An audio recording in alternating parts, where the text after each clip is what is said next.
Pull over and get out of the vehicle right now. Officer Brent Harlan shouted the order before Maya Williams could even lower her window all the way. Maya sat behind the wheel, her hands flat on the steering wheel. She had done nothing wrong, yet the flashing red and blue lights behind her signaled immediate danger. "Officer, why was I stopped?" she asked. Harlan did not answer.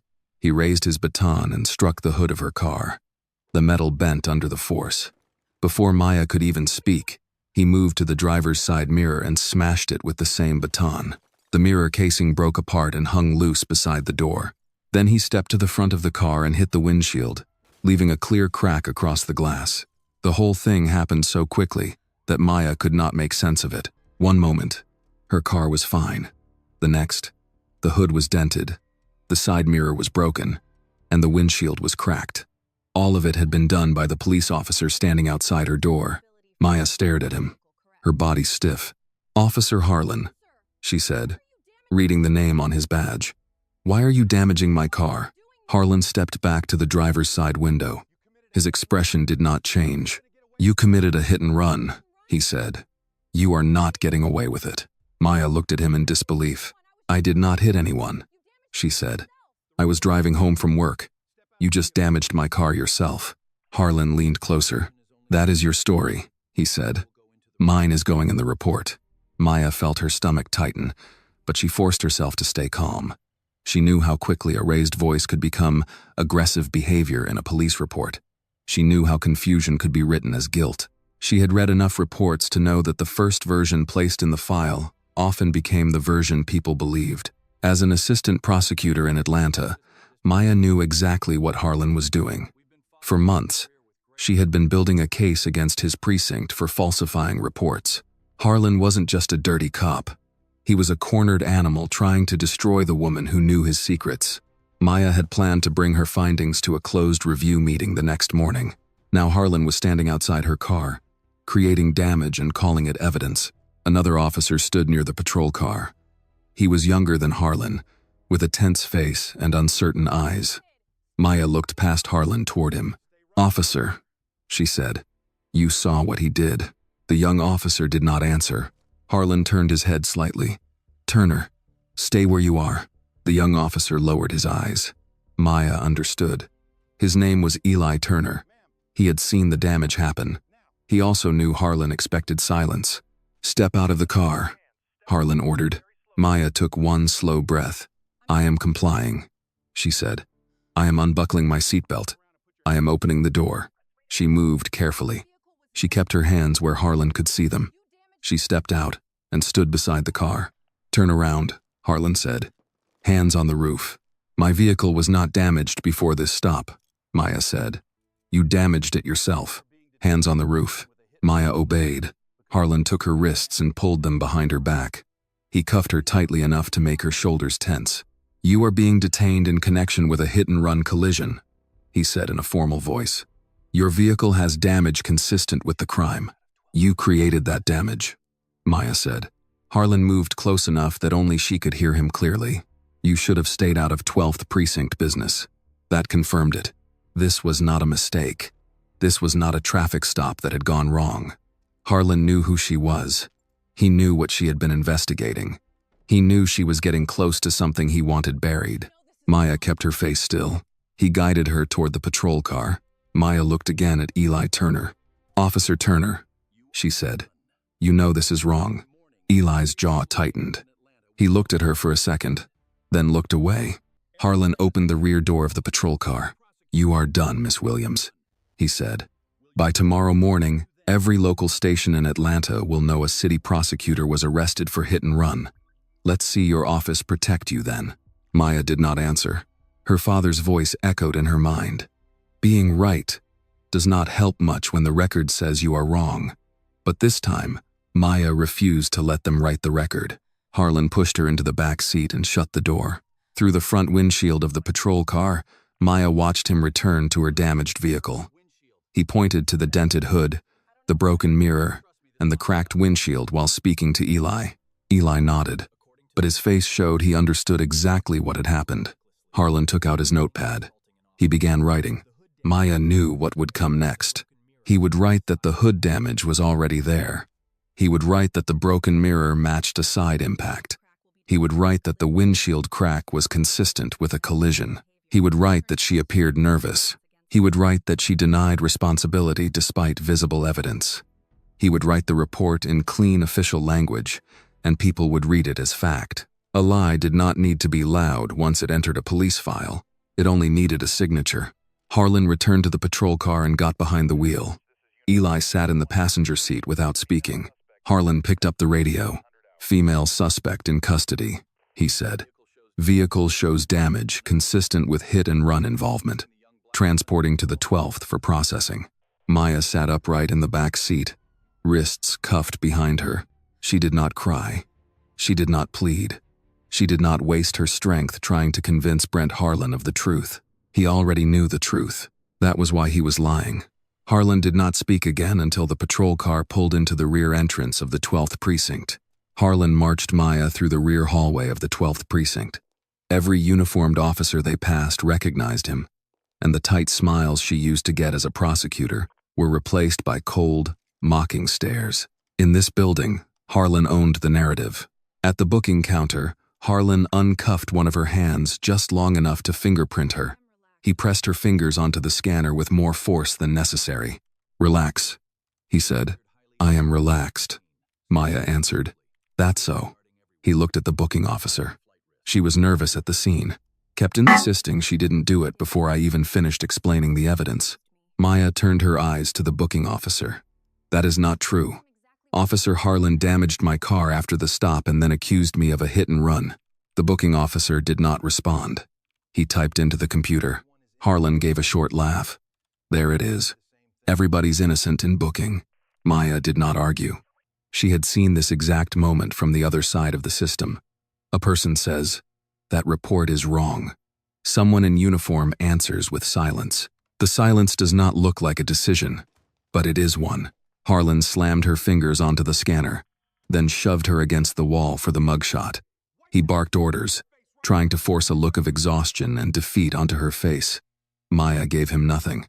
She stared directly into the lens, eyes cold and defiant. When the photo was done, Harlan led her to a small interview room instead of a holding cell. Eli Turner stood near the doorway. He had not said a word since the arrest. Harlan put a thin folder on the table and sat across from Maya. Her wrists were cuffed again in front of her now. She rested her hands on the table where both men could see them. "Let's make this easy," Harlan said. "You admit you clipped the other car, panicked, and drove off. We write it up clean. Maybe the judge goes easy on you. I did not hit another car." "You sure about that?" "Yes." Harlan opened the folder. "A vehicle fled the scene after sideswiping another car. Your hood is damaged. Your mirror is broken. Your windshield is cracked. That gives me enough. You caused all three." He leaned back. "You keep saying that?" "Because it is true." Harlan looked toward Eli. "You hear that, Turner? She says I attacked her car for no reason." Eli shifted his weight, but did not answer. Maya looked at him. "Officer Turner, you saw him strike the hood, the mirror, and the windshield." Harlan's face hardened. "Do not talk to my partner. He is a witness. He is a police officer. You are the suspect." The words settled in the room. Maya knew they were the foundation of his plan. He was not trying to prove what happened. He was deciding who would be believed. Harlan took out a blank report form and began writing. Slowly, deliberately, he spoke as he wrote, as though dictating the future. Driver displayed signs of nervousness during the stop. Driver denied involvement despite visible damage to vehicle. Damage consistent with recent collision. Driver became argumentative when questioned. Maya listened to every sentence. "That is false," she said.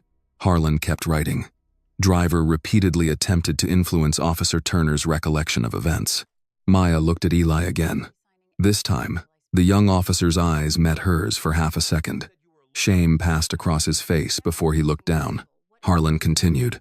"Upon initial contact, I observed front-end damage, a broken driver's side mirror, and a cracked windshield. Based on the vehicle's condition and proximity to the reported hit-and-run, I detained the driver for further investigation." "You are leaving out that you created the damage after you stopped me." Harlan stopped writing and looked up. Miss Williams, do you know why people like you get in trouble? Maya said nothing. You think a degree makes you smarter than the street. You think because you sit in an office and read files. You know what happens out here. I know what happened tonight. No, he said. You know what you wish happened. I know what goes in the report. He signed the first page with a heavy stroke of the pen. Maya watched his signature dry on the paper. Harlan slid a rights form across the table. Sign here. I want my attorney present before I sign or answer anything else. Harlan's mouth tightened. You already called yourself a lawyer at the scene. I am asking for counsel. You got a name? Samuel Price. For the first time that night, Harlan's expression shifted. Not fear, but irritation. He knew the name. Everyone in Atlanta law enforcement knew Samuel Price. He had spent decades suing departments, reopening old cases, and making officers explain reports they thought no one would ever question. Harlan pushed back from the table. Fine, call him. Maya was taken to a wall phone near the booking area. Eli stood a few feet away while Harlan lingered close enough to hear anything careless. Maya dialed from memory. Samuel answered on the third ring, his voice rough but alert. Price. Mr. Price. It's Maya Williams. There was a pause. Maya? What happened? I have been arrested at the 12th Precinct. Officer Brent Harlan is accusing me of hit and run. Another pause, shorter this time. Brent Harlan? Yes. Are you injured? No. Have you made a statement? No. I told him I want counsel. Good. Say nothing else about the facts. Maya lowered her voice, but kept it calm. He damaged my vehicle himself. Hood, driver's side mirror, windshield. Officer Eli Turner saw it. Samuel's breathing changed. Listen carefully. Do not argue with them. Do not try to convince anyone in that building. I'm on my way. Mr. Price, Maya said. He is writing the report right now. Then let him write it. Maya closed her eyes for 1 second. Samuel continued, his voice steady now. If he is lying, let him put the lie in ink. We will deal with the record. Harlan watched her from across the room. Arms folded. Maya opened her eyes. Understood. Do not sign anything. Do not answer questions. I'll be there soon. If you feel for Maya, a woman being framed, yet still trying to stay calm and protect the truth, please hit like to show your support for her. And comment where you are watching Maya's story from, because there may be people near you watching this difficult moment with you right now too. The call ended. Harlan stepped closer. Your famous lawyer coming to rescue you? Maya placed the receiver back on the cradle. My attorney is coming. Harlan smiled again.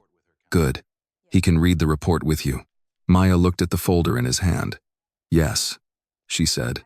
He can. Harlan did not hear the meaning in her answer. He turned away and walked back toward the interview room, where the first version of his story waited on the table. Maya stood beside the phone, wrists still marked from the cuffs, and understood that the night had entered its next stage. Harlan had damaged her car. He had arrested her. Now he had begun to write the lie into official language. That made it more dangerous. It also made it easier to expose when the time came. Samuel Price arrived at the 12th Precinct 40 minutes after Maya's call. He walked in wearing a dark overcoat over a gray suit, carrying a worn leather briefcase in one hand and a paper cup of black coffee in the other. He was 67 years old, but nothing about him looked uncertain. The desk officer recognized him immediately and sat up a little straighter. I'm here for Maya Williams, Samuel said. The desk officer glanced toward the hallway. She's being processed. Then stop processing her without counsel present. She's been given her call, and now her attorney is standing in your lobby.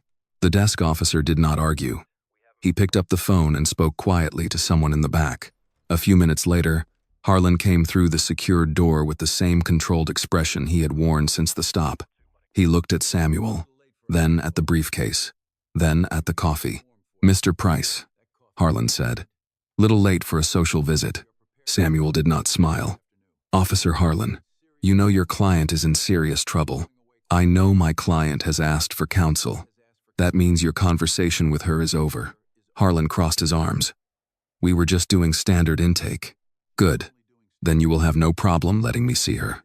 The two men looked at each other for a moment. Maya, standing behind Harlan with her wrists uncuffed now, watched Samuel's face. He did not look angry. That was what made him dangerous in a room like this. Anger gave officers something to write down. Samuel gave them nothing useful.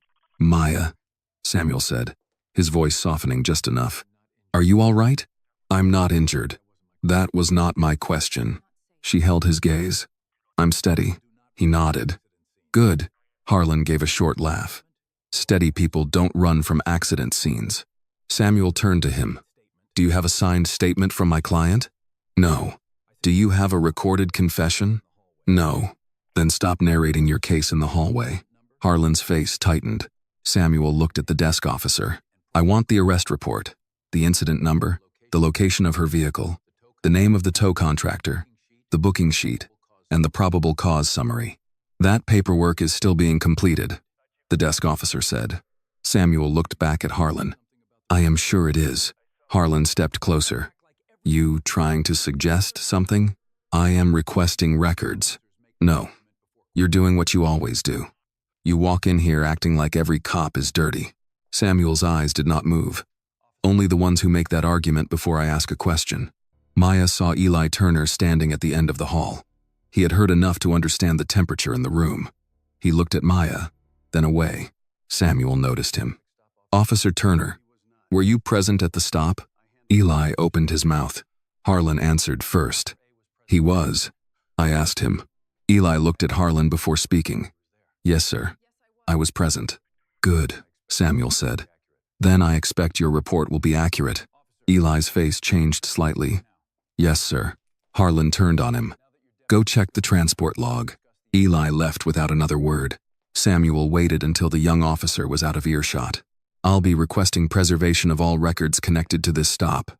Radio traffic, dispatch notes, CAD entries, tow records, impound access logs, body camera data, vehicle photographs, and every draft of every report."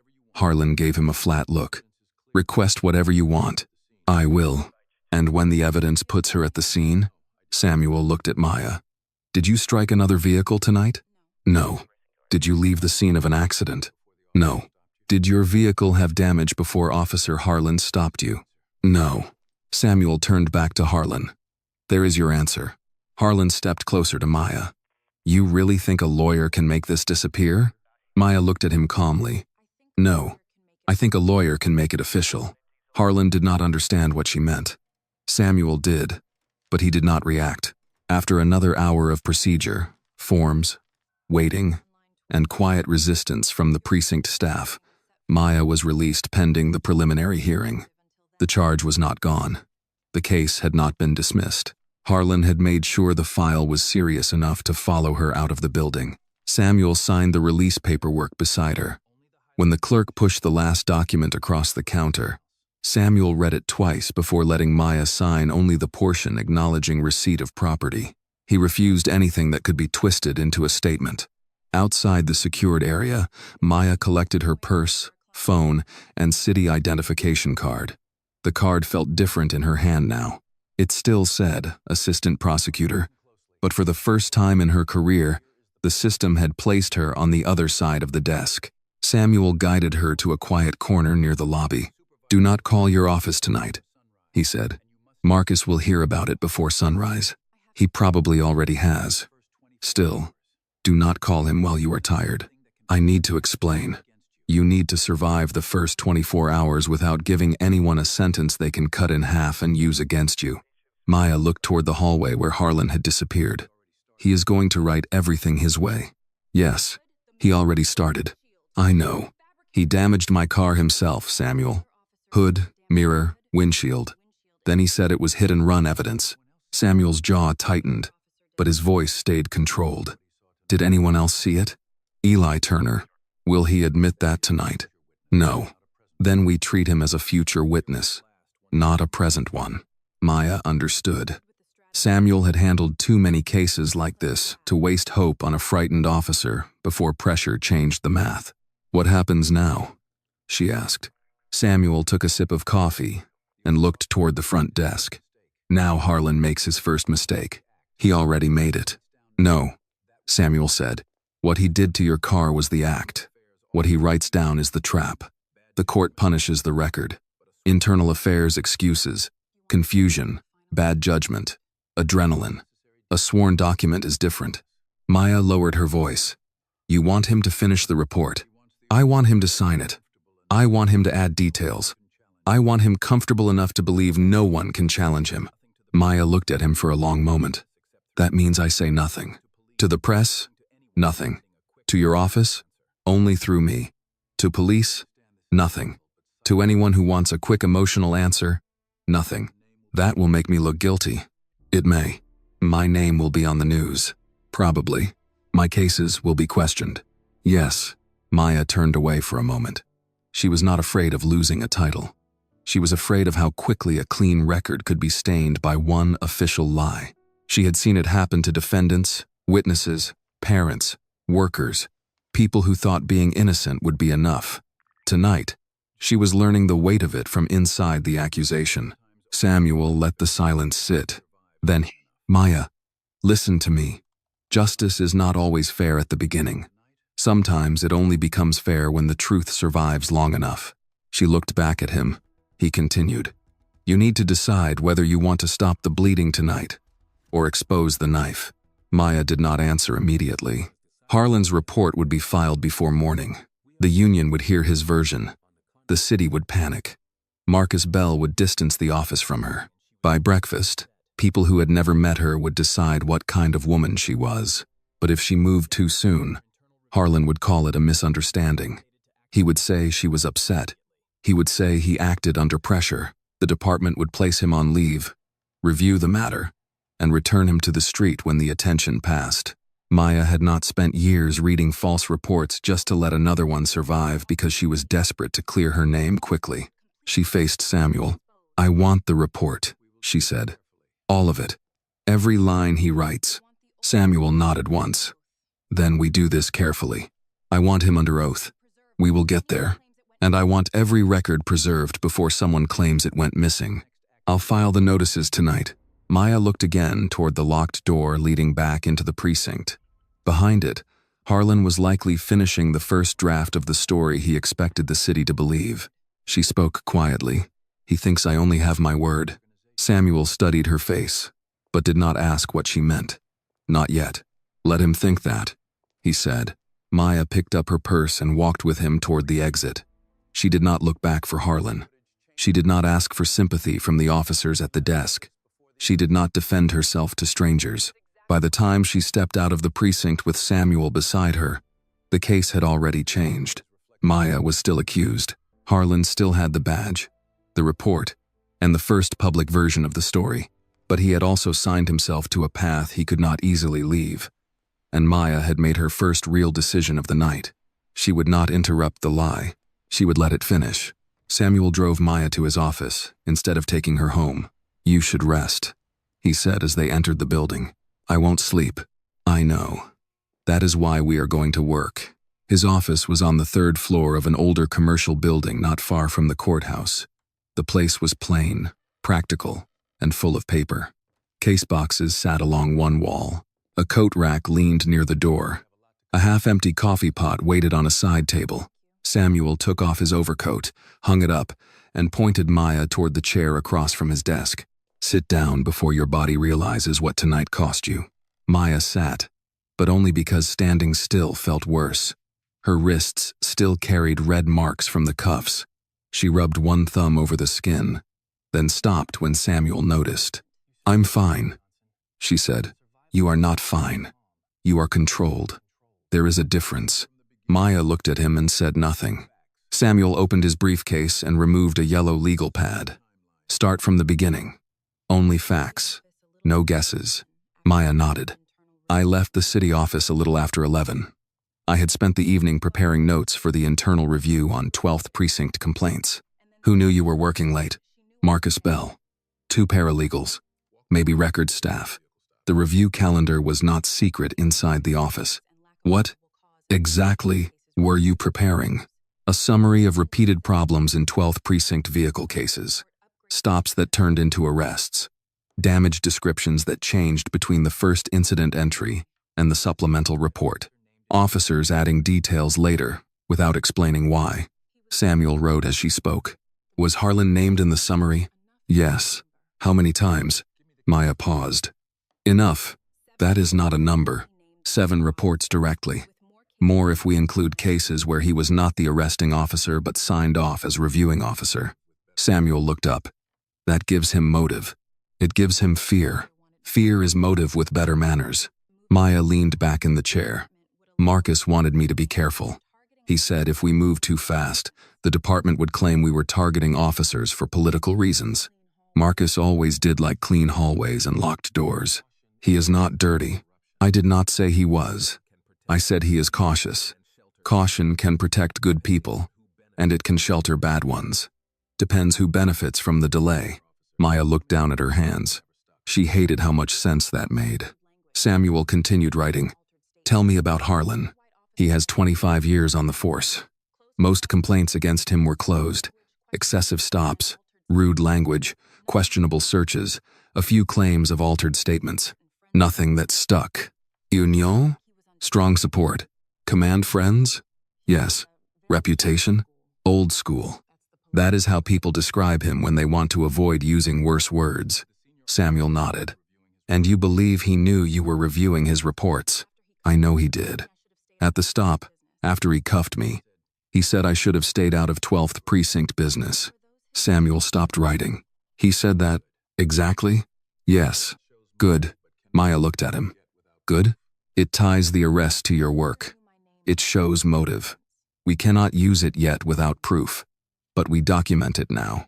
Maya gave a short, tired breath. He knew my name before he saw my license. He was waiting for me. Then we will find out how he knew your route. Maya's expression changed. You think someone told him? I think we assume nothing and preserve everything. Parking garage records, building exit logs, any call made from the precinct asking about your location, any officer who accessed your plate before the stop. Maya nodded slowly. That means this may be more than Harlan. It may be, but do not chase the whole department tonight. One corrupt officer is enough work before breakfast. She almost smiled, but it did not reach her face. Samuel stood and went to the coffee pot. You want some? No. You should eat something. I'm not hungry. That was not the question. Maya shook her head. I can't. Samuel poured coffee for himself and sat back down. Then keep talking. Your father's case. Does this connect for you? Maya looked away. Samuel did not push, but he waited. He had known her long enough to understand that silence was not refusal. Sometimes it was organization. My father was stopped when I was 12, she said. He was coming home from work. The officer said his registration was invalid. It wasn't. The car was towed anyway. He got fined. We had to pay storage fees. My mother picked up extra shifts. He spent months trying to clear it. Was there a hearing? A short one. The officer did not show. The fine was reduced, not dismissed. The tow fees stayed. Nobody apologized. Samuel wrote nothing for a moment. Maya continued. He kept the receipt from the tow yard in a kitchen drawer. I used to think it was strange. Years later, I understood. It was not just about the money. It was proof that something had happened, even if nobody cared. Samuel nodded. And that is why you became a prosecutor. One reason. Not a defense attorney. My father used to say law should not only belong to people who can afford to fight back. I thought being inside the system meant I could help fix the record before it ruined people. And now the record is being aimed at you. Yes. Samuel put down his pen. Then remember what you know. Records feel final. They are not. They are built by people. People lie. People make mistakes. People leave trails. Maya looked at him. Harlan is careful. No. Harlan is used to being believed. That is not the same thing. The phone on Samuel's desk rang. He answered it on speaker after checking the caller ID. Price. A woman's voice came through. Sam. It's Denise from Night Intake. You asked me to flag anything filed under Maya Williams. Maya sat forward. Samuel said, Tell me. The initial arrest entry is in. Hit and run. Leaving the scene. Possible obstruction. Officer Harlan listed vehicle damage as pre-existing at time of stop. Any mention of him striking the vehicle? No. Any mention of Officer Turner? He is listed as assisting officer. Supplemental pending. Samuel looked at Maya. Tow location? City contract impound. South lot. Time logged? 12:48. Who authorized tow? Harlan. Samuel wrote it down. Send me the public docket notice as soon as it posts. Already watching it. Thank you, Denise. The call ended. Maya stared at the legal pad. He did it. He started it, Samuel said. There is a difference. He put it in the system. Yes. And now it can be attacked inside the system. Maya stood and began pacing beside the desk. The car is at the impound lot. He authorized the tow. He still has access. Samuel's eyes sharpened. That is the first useful thing you have said in 10 minutes. What if he adds something? Then we need to move fast. Samuel picked up the phone again and dialed. I am sending a preservation letter to the city, the precinct, the tow contractor, and the impound supervisor before dawn. No one touches that car without notice. No one inspects it without documentation. No one enters that lot without a log. Will that stop him? It may slow him down. If he already plans to add evidence, he may think the paperwork protects him. Maya understood. And if he does it after the preservation notice, then he gives us a second crime. She stopped pacing. Samuel watched her carefully. Maya, from this point forward, we do not assume he is done. A man who breaks a car to make evidence may add evidence to make the break matter. Maya sat again. The room felt quieter now, but her mind was moving faster. What do you need from me? She asked. Your timeline. Every minute you can remember. Work, exit, route, stop. His words, Turner's position. Your exact statements. Do not improve anything. Do not dramatize anything. Truth does not need decoration.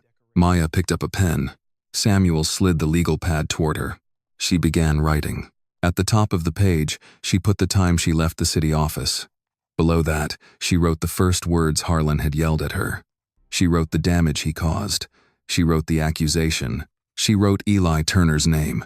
She wrote the sentence about staying out of 12th Precinct business. Samuel watched her fill the page. Outside the office, the city was still asleep. But the case was already moving. Harlan had the first report. The precinct had the booking entry. The tow yard had Maya's car. And Maya had begun building the record that would answer his. By 5 in the morning, Maya had written her timeline 3 times. The first version was too emotional. Samuel made her start over. The second version included assumptions about what Harlan had planned before the stop. Samuel crossed those lines out. The third version was plain enough to survive a courtroom. Time. Location. Words spoken. Actions seen. Names present. Samuel read the final page, marked 2 places with his pen, and slid it back to her. This is usable, he said. Maya looked at the legal pad. It feels too small. Good. How is that good? Because facts are small until they are connected. Big speeches make people suspicious. Small facts make people nervous. She leaned back in the chair. Her eyes burned from lack of sleep, but her mind would not slow down. Harlan had her car. Harlan had his report. Harlan had a young officer afraid to contradict him. By morning, he would have the first public version of the story, too. Samuel turned to his computer and began typing. What are you sending? Maya asked. Preservation letters. To the precinct? To the precinct. The city attorney's office. The police department's legal unit. The impound contractor. The tow company. And the clerk handling the probable cause filing. I want every record preserved. Dispatch. Audio. CAD logs. Radio traffic. Tow authorization. Impound entry logs. Body camera files. Patrol car video. Booking video. Report drafts. Vehicle photographs. And metadata. Maya listened carefully. You think they will comply? I think some will. I think some will pretend to. I think some will ignore it. All 3 reactions tell us something. He printed the first letter, signed it, scanned it, and sent it by email. Then he prepared another. Maya stood and walked to the small table near the window. There was a box of plain crackers, 2 paper plates, and a stack of foam cups. Samuel's office had the tired look of a place where people came when their lives could not wait until business hours. "You still need to eat," Samuel said, without looking up. "I know. That is not eating." She picked up 2 crackers and forced herself to chew. Happy? No, but less annoyed. For the first time that night, Maya almost laughed. The phone on Samuel's desk rang again. He answered. "Price." Maya watched his face change as he listened. "When?" he asked. Then, "Send it." He hung up and turned his monitor toward Maya. A local news alert had already gone live. Young Atlanta prosecutor arrested in hit-and-run investigation. Maya read the headline twice. Under it was her booking photo. She had prepared herself for it. But preparation did not stop the impact. Her name, her job, and the word arrested were now sitting together on a screen where strangers could judge them in seconds. Samuel watched her. "Do not read the comments." "I wasn't going to." "You were." She looked away from the screen. The article was short. It said Maya Williams, an assistant prosecutor with the city, had been arrested after officers connected her vehicle to a reported hit-and-run. It mentioned visible damage to her car. It quoted an unnamed police source saying she denied involvement at the scene. It did not mention that Harlan had caused the damage. It did not mention Eli Turner. It did not mention the 12th Precinct investigation. Of course, it did not. Harlan's version had arrived first. Maya's phone began vibrating on the desk. Marcus Bell's name appeared. Then a colleague. Then another. Then a number she did not recognize. Samuel pointed at the phone. "Do not answer. It's Marcus. I know. He is my supervisor. And right now he is also a city official managing a public problem. Let me call him." Maya did not like it, but she nodded. Samuel dialed Marcus Bell on speaker. Marcus answered immediately. "Samuel, tell me this is not as bad as it looks. It is worse than it looks, but not in the way you think." Maya folded her arms. Marcus exhaled. "Is Maya with you?" "Yes." "Is she all right?" "She is not injured. She will not be making any statement without counsel. Maya needs to understand the office is under pressure already. The mayor's people are asking questions. The police union is moving fast. If this turns into a public fight between our office and the department..." Samuel cut him off. "Marcus, listen carefully. Maya denies the charge. Officer Harlan damaged her vehicle and then accused her of a hit-and-run." There was silence on the line. Marcus spoke more quietly. "Harlan?" "Yes." "Are you sure?" Maya stepped closer to the phone. "I am sure." Marcus did not answer right away. When he did, his voice had changed. "Maya, I cannot discuss facts with you directly while this is active. I understand. I am going to have to place you on administrative leave pending review. I expected that. It is not a finding. I know. It is procedure." Maya's voice stayed steady. "Procedure can still hurt an innocent person, Marcus." Another silence. "I am sorry," Marcus said. Samuel leaned toward the phone. "Send all communication through me. Do not let anyone in the office access or move Maya's 12th Precinct review files without a written log." Marcus hesitated. "Those files belong to the city, and they may now be relevant to retaliation by a police officer. Preserve them. I will instruct records to lock access." "Good." The call ended. Maya stared at the phone. "Administrative leave." "Yes," Samuel said. He got what he wanted. He got the first thing he wanted. "And the second?" Samuel looked at the news alert still open on the screen. "Public shame." Maya picked up her phone and saw the messages stacking up. Some were from people who cared. Some were from reporters. One was from an unknown number with only 6 words. "Thought you were above the law." She put the phone face down. Samuel noticed but did not ask. "What now?" she said. "Now we do less than you want. That sounds like your favorite kind of strategy. It is the kind that keeps clients from saving their pride and ruining their case." Maya sat again. Samuel counted on his fingers. No interviews. No social media. No statement from you. No explanation to friends. No call to Harlan. No call to Turner. No independent visit to the impound lot. No attempt to retrieve the car yourself. I know better than that. You know better as a prosecutor. Tonight, you are also a person whose name is on the news. People in that position do unwise things. Maya accepted the correction. Samuel continued. We will get the report. We will get the tow records. We will track whether anyone accesses your car. We will let Harlan believe his paperwork is holding. And if he adds more evidence, then he gives us more to prove. Maya looked at him. You really want him to go further. I want him to reveal the full shape of the lie. That means I let people think I did it.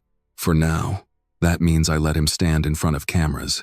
Probably, that means I let the office distance itself. Yes, Maya rubbed her forehead. I hate this. You should. I want to walk into that precinct and say exactly what happened. Samuel leaned forward. Maya, a quiet woman, is not always a defeated woman.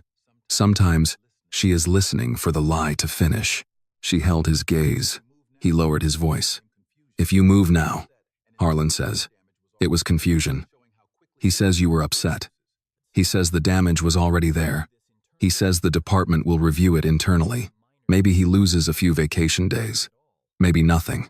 But if he signs the report, adds evidence, gets Turner to support him, and swears to it in court, then he does not have a misunderstanding. He has a crime. Maya looked down at the legal pad. Her own handwriting filled the page. It looked plain. It looked controlled. It looked nothing like the fear she had swallowed in the back seat of Harlan's patrol car. Finally, she said, Then we wait. We prepare. Samuel corrected. Waiting is passive. Preparing is not. Maya nodded. We prepare. Samuel gathered the papers into a folder and wrote her name on the tab. Maya Williams. Timeline. Initial. He placed it beside the preservation letters. By then, the city was awake. Phones were ringing. Newsrooms were refreshing. Police officials were deciding what to say. Marcus Bell was preparing the administrative leave notice. Brent Harlan was likely watching his lie move exactly the way he wanted. Maya stood, picked up her purse, and turned her phone off. Samuel raised an eyebrow. That is the smartest thing you have done all morning. I learned from a difficult lawyer. You learned from an old lawyer. There is a difference. She walked toward the door, then stopped. Samuel, yes? When this is over, I do not just want my name cleared. I know. I want every report he touched reviewed. Samuel nodded. Then let him finish this one. Maya opened the door. For now, she would carry the accusation. She would let Harlan enjoy the first headline. She would let the city wonder. She would let the record take shape, but she would not let it stand. By mid-morning, Maya's name was no longer just a line in a police file. It was on television. Samuel had driven her to her apartment with strict instructions to keep the blinds closed, keep her phone off, and let him handle every call. Maya followed 2 of those instructions. She kept her phone off. She did not answer the door, but she turned on the television because she needed to know how far Harlan's version had traveled. The local anchor spoke in a careful voice, the kind used when a story was still developing but already damaging. 29-year-old Maya Williams, an assistant prosecutor with the city of Atlanta, was arrested overnight in connection with an alleged hit-and-run. Police sources say her vehicle showed damage consistent with a collision. Williams has been placed on administrative leave pending further review. Her booking photo appeared beside the words. Maya stood in front of the television with her arms folded. She had seen this happen to other people. She had watched how a single official statement could become public truth before any judge ever saw a file. Now she was the person in the picture. The broadcast cut to a clip outside the 12th precinct. A police union representative stood behind a microphone. Brent Harlan stood slightly behind him, wearing his uniform, face controlled, posture steady. Maya turned up the volume. The union representative said, Officer Brent Harlan is a veteran officer who acted professionally during a lawful stop. No public employee, no attorney, and no person with political connections should be above the law. We trust the process, and we stand behind our officer. A reporter asked, Is it true Miss Williams had been reviewing complaints involving the 12th precinct? The union representative did not hesitate. What I can say is that some people have made careers out of attacking police officers. Last night, Officer Harlan treated Miss Williams like any other driver. That is equality under the law. Maya reached for the remote and muted the television. Equality. The word sat in the room without earning its place. A knock came at her door. Maya did not move at first. Then Samuel's voice came through. "It's me." She opened the door. Samuel stepped inside with a folder under his arm and a brown paper bag in his hand. "I brought food," he said. "I'm not hungry." "You keep saying that as if hunger is the only reason people eat." He set the bag on her kitchen counter. "Egg sandwich, plain. No hot sauce. You can complain later." Maya closed the door and locked it. "You saw the press conference?" "Yes. They are framing this as me using my job to attack police. That was predictable. Predictable does not make it harmless." "No. It makes it useful." She stared at him. Samuel took off his coat. They put Harlan on camera. They tied his reputation to the arrest. They tied the union to his version. Every person who steps forward to defend that report becomes part of the public record. Maya walked back toward the television. Harlan's face remained frozen on the screen, standing behind the union representative. "He looks calm," she said. "He thinks he won the first round." "He did." Samuel shook his head. "He won the headline." "That is not the same thing." Maya sat on the edge of the sofa. "Marcus sent the leave notice?" Samuel handed her the folder. "Official administrative leave. No access to city systems, no case contact, no public comment. Standard language." Maya opened it and read the first page. The words were polite. They still removed her from the work she had been doing. "He got me off the 12th Precinct review," she said. "For now." "That was the point." "Yes." Maya closed the folder. "He is not just trying to protect himself from last night. He is trying to stop the review before we reach the older files." Samuel watched her closely. "Do not jump ahead." "I'm not jumping. That is why he chose hit and run. It matches the cases I was reviewing. Vehicle damage, accident claims, late evidence. We will get to that." "When?" "When we have his full report and the impound records." Maya stood again, restless. "He has my car in a city contract lot. He authorized the tow. He knows the report needs physical evidence to hold." Samuel's expression grew more serious. "That is why I sent the preservation letters. Letters do not keep a corrupt officer away from a car." "No, but they make every later touch harder to explain." Maya looked at him. "You think he will go back?" "I think he may already be planning to." At the 12th Precinct, Brent Harlan watched the same press conference replay from the break room television. Two officers clapped him on the shoulder. One said, "Hell of a stop, Brent." Harlan gave a modest shrug. "Just doing the job." Eli Turner sat at the far end of the room with a paper cup of coffee he had not touched. He had watched the broadcast without speaking. Every time the anchor repeated the phrase, "vehicle damage consistent with a collision," his stomach tightened. Harlan noticed. "You look pale, Turner." "I'm fine." "Doesn't sound like it." Eli stood. "I need to finish my log." Harlan followed him into the hallway. "You saw the union," Harlan said. "They backed the stop." Eli kept walking. "I saw. That means the department is behind it."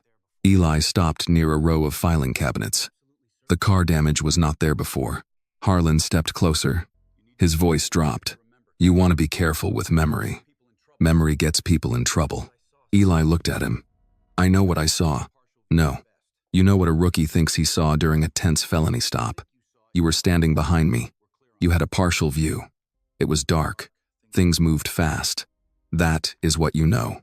Eli did not answer. Harlan pulled a form from the folder in his hand and held it out. "Supplemental report. You sign that you assisted at the scene, observed vehicle damage, and confirmed the driver was detained without incident." Eli looked at the paper but did not take it. "I need to read it." "Then read it." Eli took the report. His eyes moved over the lines. The words were simple enough to look harmless. Assisted officer. Observed damage. Driver denied involvement. Scene secured. Vehicle towed for evidence processing. There was no mention of the baton. No mention of the mirror breaking. No mention of Maya telling the truth while it happened. "This says the damage was observed during the initial approach," Eli said. "That is correct. It was created during the stop." Harlan's face hardened. "You better decide what kind of career you want before you say that sentence again." Eli looked up. Harlan continued. Quieter now. You think the city attorney's office is going to protect you? You think Maya Williams cares about your future? She is already looking for a way to put this on us. You signed the report. You are part of a lawful stop. You refuse. You are a problem officer who panicked on his first serious case. Eli held the paper in both hands. I did not become a cop to lie. Harlan leaned in. Then do not call it lying. Call it backing your partner until the facts are sorted. Eli looked down at the signature line. Harlan placed a pen on top of the report. Paperwork is loyalty, kid.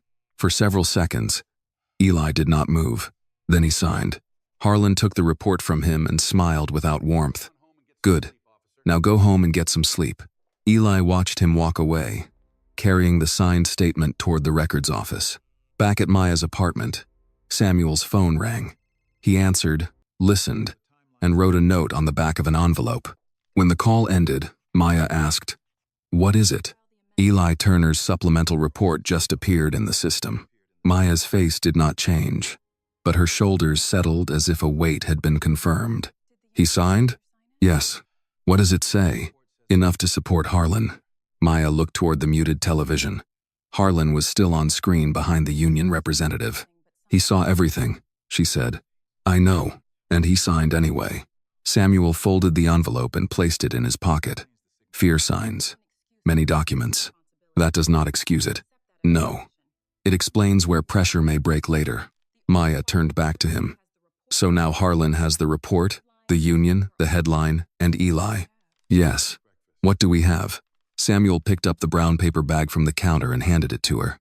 Breakfast, he said. Maya almost snapped at him, but he kept speaking. And preservation notices. A timeline. A motive. A witness who is already uncomfortable. A vehicle sitting in impound that Harlan may not be done with. Most important, we have time if you do not waste it fighting the television. Maya took the bag from him. The television remained muted. Her booking photo stayed on the screen beside the headline. Maya looked at it one more time, then turned the television off. Fine, she said. What is next? Samuel's answer was immediate. Next, we watch the car. Samuel did not mean they would drive to the impound lot themselves. He made that clear before Maya could reach for her keys. You are not going anywhere near that car, he said. It is my car. It is evidence now. That means every step you take near it can be turned against you. Maya stood in her kitchen with the paper bag still unopened on the counter. So, we just leave it there? No. We make sure everyone knows we are watching, without showing them how closely. Samuel took out his phone and called the city contract impound office. He placed the call on speaker so Maya could hear. A woman answered after 4 rings.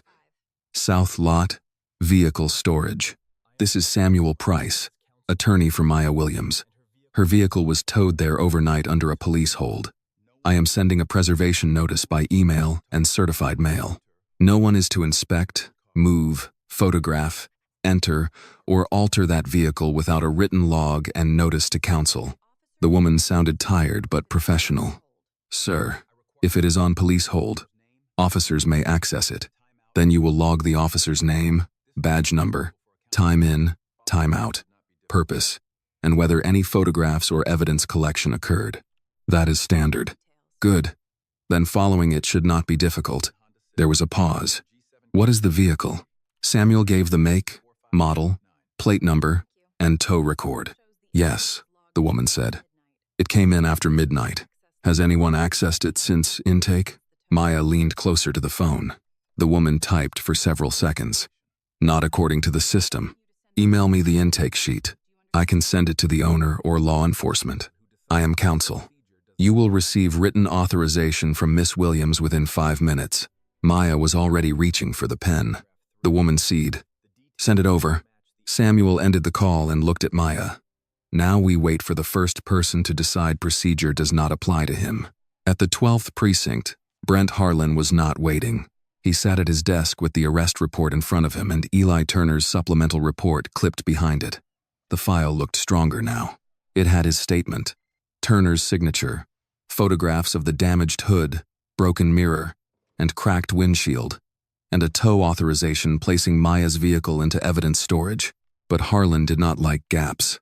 The hit-and-run report from dispatch described contact damage to the suspect vehicle.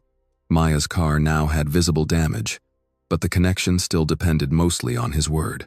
He wanted something physical, something small, something that would look simple in a photograph and sound convincing in court. He opened the lower drawer of his desk and removed a clear evidence sleeve that was not attached to the Williams file. Inside was a flake of blue paint. He had picked it up from the actual hit-and-run scene before he stopped Maya. No one had noticed. No one had logged it. It was not enough to solve the original case, but it was enough to help build this one. Harlan placed the sleeve in his jacket pocket and stood. Eli looked up from the next desk. "Where are you going?" "To check the vehicle." "Didn't Impound already process it?" Harlan stared at him. "You got a problem with making sure our evidence is secure?" Eli looked back down. "No." "Good answer." Harlan left before anyone else could ask him questions. The South Impound lot was operated by a private contractor, but officers came and went often enough that most employees did not challenge them. Harlan signed in at the window with his badge number. The clerk behind the glass asked for the case number. He gave it without hesitation. "Purpose of access?" she asked. "Follow-up inspection." "Evidence confirmation." The clerk wrote it down.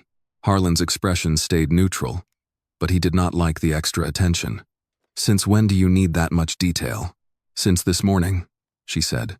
"We got a preservation notice from the attorney." Harlan looked at her. "Attorney? Samuel Price." For a second, Harlan's jaw tightened. Then he smiled. "Of course." The clerk handed him a visitor tag. "No removal without authorization. No vehicle movement unless logged." "I know how evidence works." She did not answer. Harlan walked into the lot with controlled steps. Maya's car sat in the assigned row, marked with a hold tag. The damage was exactly as he had left it. Hood dented. Driver's side mirror broken. Windshield cracked. He put on gloves. First, he took several photographs with his department-issued phone. Front angle, driver's side, close-up of the mirror, close-up of the windshield. Then he crouched near the front bumper and looked around as if inspecting for debris. The lot was quiet enough for him to hear his own breathing. He removed the blue paint flake from his pocket and pressed it into a narrow seam near the front bumper. He adjusted it with his thumb until it looked caught there, not placed. Then he took 3 more photographs. One wide, one closer, one close enough to make the paint look important. He stood, reviewed the images, and allowed himself a small smile. Now the report had a bridge, a damaged car, a hit and run, a piece of blue paint, a prosecutor with a motive to deny everything. He returned to the office window and handed back the visitor tag. The clerk looked at her screen. "Inspection complete? Evidence photographs?" Harlan said. "Did you collect anything?" "No." "Did you place anything in or on the vehicle?" Harlan looked at her sharply. She held the pen over the form. "I have to ask." "No," he said. "I did not." She wrote his answer down. By early afternoon, the updated report entered the system. Samuel received notice from one of his courthouse contacts before the official copy was even available. He read the message twice, then called Maya. She answered on the first ring. "What happened?" she asked. "Harlan accessed your car." "When?" "Late morning." "After the preservation notice?" "Yes." Maya closed her eyes. "Purpose?" "Follow-up inspection." "Evidence?" "Confirmation." "What did he add?" Samuel paused. "A paint transfer claim. Blue paint near the front bumper." Maya did not speak for several seconds. Then she said, "My car did not have blue paint on it." "I know. He planted it." "That is likely." "Likely?" "Maya, I know. Facts first." "Yes, facts first." She walked to the counter and gripped the edge. "He broke my car." Then he wrote that the damage was already there. Now he went to the lot and added paint. That appears to be the sequence. He is building the same kind of case he accused me of trying to avoid. Samuel's voice softened slightly. He is building the case he knows how to build. Maya opened her eyes. "What do? We get the access log. We get his photographs. We get the updated report. We document the timing." He entered after notice. He claimed inspection. He added a new piece of evidence that did not exist in the initial entry. "And Eli?" "Eli's report came before the paint update." "That matters." "Why?" Because Harlan may need him to support something he did not even see. Maya understood. He will pressure him again. Probably. At the precinct. That was already happening. Harlan dropped the updated file on Eli's desk. "Read it," he said. Eli opened it and saw the new photographs. "What is this?" "Paint transfer." Eli looked at the image. "Blue? From the victim vehicle. That was not in the first report. It was found during follow-up inspection." Eli looked up. "I was not there." "You do not need to say you were." "Then why are you showing me?" "Because if anyone asks whether the vehicle was secured and towed for evidence processing, you say yes. If anyone asks whether damage was visible, you say yes. If anyone asks whether further evidence was found later, you say you became aware through the supplemental investigation." Eli stared at the photograph. Harlan's tone hardened. "Do not make this complicated." "It is complicated." "No. It is simple. She is trying to take down this precinct. We stopped her after a felony. Now the evidence is catching up." Eli did not answer. Harlan leaned over the desk. "You already signed, Turner. Do not start acting pure after the ink dried." That hit exactly where Harlan intended. Eli closed the file. Back in her apartment, Maya stood beside the silent television while Samuel remained on the phone. She did not ask him to make a public statement. She did not ask to call Marcus. She did not ask to go to the impound lot. She had made her decision. Harlan was still adding to the lie, so she would keep preparing the truth. By late afternoon, Eli Turner had read Harlan's updated report 4 times. The words did not change, but they felt heavier each time. Possible blue paint transfer observed near front bumper. Vehicle damage consistent with contact during reported collision. Prior denial by driver noted. Eli sat at his desk with the file open in front of him. Around him, the precinct moved like any other day. Phones rang. Officers came in from calls. Someone laughed near the coffee machine. A sergeant complained about overtime. The ordinary noise made the report feel worse, not better. A woman's life was being pushed toward a felony charge, and the room around him was treating it like paperwork. Harlan passed behind him and tapped 2 fingers on the file. "Stop staring at it," he said. "You'll burn a hole through the page." Eli closed the folder. "I do not remember blue paint on her car." "You were not asked to remember blue paint. I was there at the stop, and at the stop, you observed visible damage. Correct?" Eli looked up. "After you hit the car." Harlan's face hardened. He glanced around to see if anyone had heard. No one nearby reacted. "Walk with me," Harlan said. Eli did not move at first. Harlan leaned down. "Now." Eli stood and followed him into a narrow records room lined with file cabinets. Harlan shut the door. "You are developing a bad habit," Harlan said. "What habit?" "Talking like a man who does not understand where he works." Eli kept his hands at his sides. "I understand where I work." "No, you don't. You think this job is academy speeches and community events. It is not. It is reports. It is partners. It is making sure a bad stop does not become a dead officer." Maya Williams was not dangerous. Harlan stepped closer. "You do not get to decide that after 2 months on patrol." She was calm. She was calculating. She told the truth. Harlan looked at him for a long moment, then nodded, as if Eli had finally confirmed something. "There it is." "What?" "You are already on her side. I am on the side of what happened. What happened is what can be proved." Eli's voice dropped. "You broke her mirror. You broke her windshield. You hit the hood." Harlan's mouth tightened. "Careful. That is what happened." "No, kid. What happened is a city prosecutor got stopped with vehicle damage after a hit-and-run call. What happened is she denied it. What happened is you assisted. You observed the damage, and you signed your report." Eli looked away. Harlan pressed the folder against Eli's chest. "And now you are going to sign a second supplemental." Eli did not take it. "What does it say?" "It says you were advised that additional paint transfer evidence was identified during follow-up processing. It says you remained available for case support. It says nothing that hurts you." "I did not see the paint found." "It does not say you did." "Then, why do you need my signature?" "Because defense lawyers love gaps. Price will try to separate you from me." He will make you look confused, scared, unreliable. This keeps the case clean. It keeps me attached to something I did not witness." Harlan's voice went quiet. "You attached yourself last night." Illy stared at him. "You signed the first one." Harlan continued. "You think you can step back now and tell people you were pressured? They will ask why you lied the first time. They will ask what else you lied about. They will ask if every arrest you touched is dirty. You want that in your file?" Eli's throat tightened. Harlan held out a pen. "Sign the supplemental. Keep your head down. In 6 months, nobody remembers this." Eli thought of Maya in the back of the patrol car. He thought of her looking at him and saying there was still time to tell the truth. He thought of the broken mirror hanging from her car door, and of Harlan calling it evidence before the report even existed. "I need time," Eli said. Harlan shoved the pen into his hand. "You have 10 seconds. At Maya's apartment, Samuel Price spread Harlan's updated report across her kitchen table. Maya stood across from him, reading the new language without touching the pages. Samuel had printed everything twice. One set was clean. One set was marked in red. "He is making the paint sound like the center of the case," Maya said. "Yes, the stop was based on visible damage. Now the paint is supporting the damage.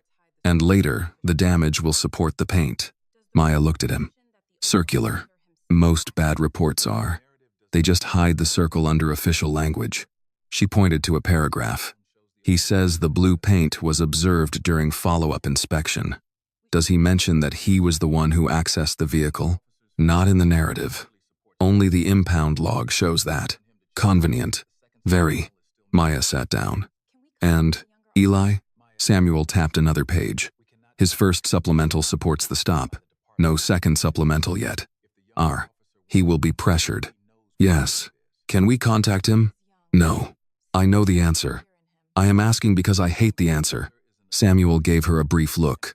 "You cannot call him. I cannot call him directly as a witness represented by the department in an active matter. If he wants to come forward, he knows where the truth is." Maya shook her head. "He is young. He is an adult officer carrying a badge and a firearm. Do not turn him into a child because he looks uncomfortable. That is not what I'm doing." "Maybe not. But sympathy can blur responsibility." Maya accepted that in silence. Samuel picked up the marked report. "Here is what matters. Harlan's story is growing. That is useful. It does not feel useful. Lies that grow leave seams." First he said damage. Then he added paint. Next he will need Turner to support the chain. Then he may need dispatch to sound less clear than it was. Every addition creates another place to test him. Maya looked toward her turned-off television. "The public does not see seams. They see headlines. The court sees records. The court sees what gets presented." "Exactly. So we prepare what gets presented." Maya folded her arms. "You keep saying prepare. For what? Specifically?" Samuel leaned back. "For the preliminary hearing. Harlan will testify.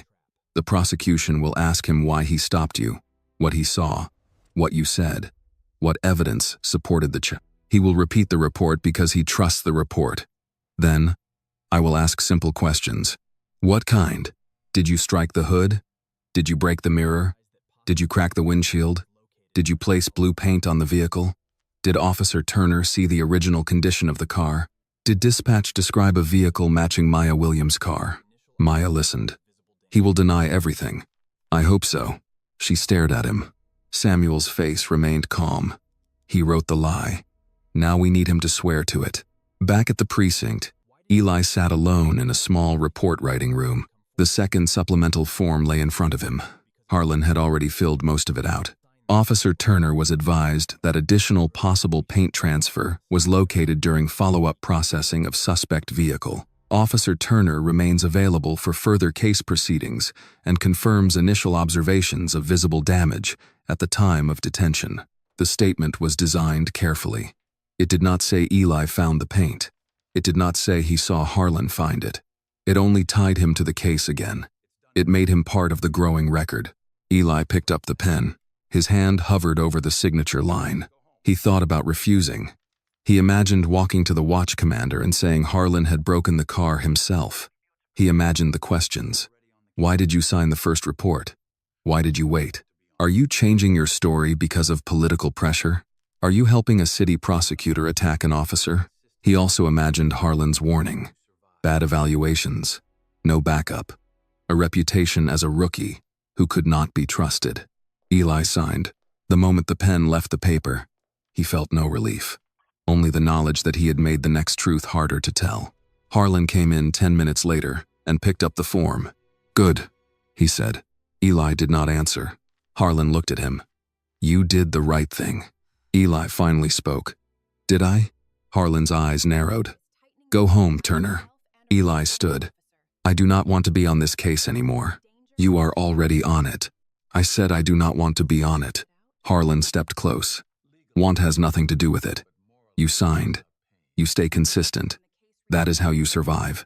Eli left the room without another word. Harlan watched him go, then placed the second supplemental into the file. By evening, Samuel received confirmation that Eli's second report had been entered. He read it, then handed it to Maya. She did not need long. He signed again, she said. Yes. Maya placed the page on the table. Harlan is tightening the rope around him. And around Turner. Can Turner still get out? Samuel looked at the report. Legally? Maybe. Morally? Not without pain. Maya was quiet for a moment. Then she said, when this reaches court, I want him. Asked directly. Turner? Yes. Not to embarrass him. To give him one clean chance. Samuel nodded. We can do that. Maya looked at the growing stack of reports on her kitchen table. Harlan's story had more pages now, more signatures, more official words, more people attached to it, but it also had more weak points. And somewhere inside those weak points, Maya knew the truth was still waiting for daylight. Maya did not sleep that night. She sat at Samuel's kitchen table with 3 stacks of paper in front of her. The first stack was Harlan's arrest report. The second was Eli Turner's 2 supplemental reports. The third was the impound access log, the tow record, and the updated evidence summary that mentioned the blue paint. Samuel had gone through the documents once by himself, then once with Maya, then a third time, while marking contradictions in red ink. Every time they read them, the story became clearer. Not truer, clearer. Harlan had taken a simple lie and built walls around it. Maya read aloud from the first report. Upon approach, I observed visible damage to the suspect vehicle, including front hood damage, broken driver's side mirror, and windshield fracture consistent with recent collision. She looked up. He says he observed the damage upon approach. Samuel nodded, which means the damage existed before he reached your door.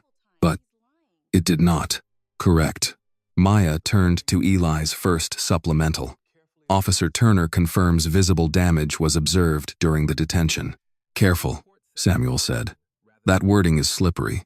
He does not say before detention. He says during.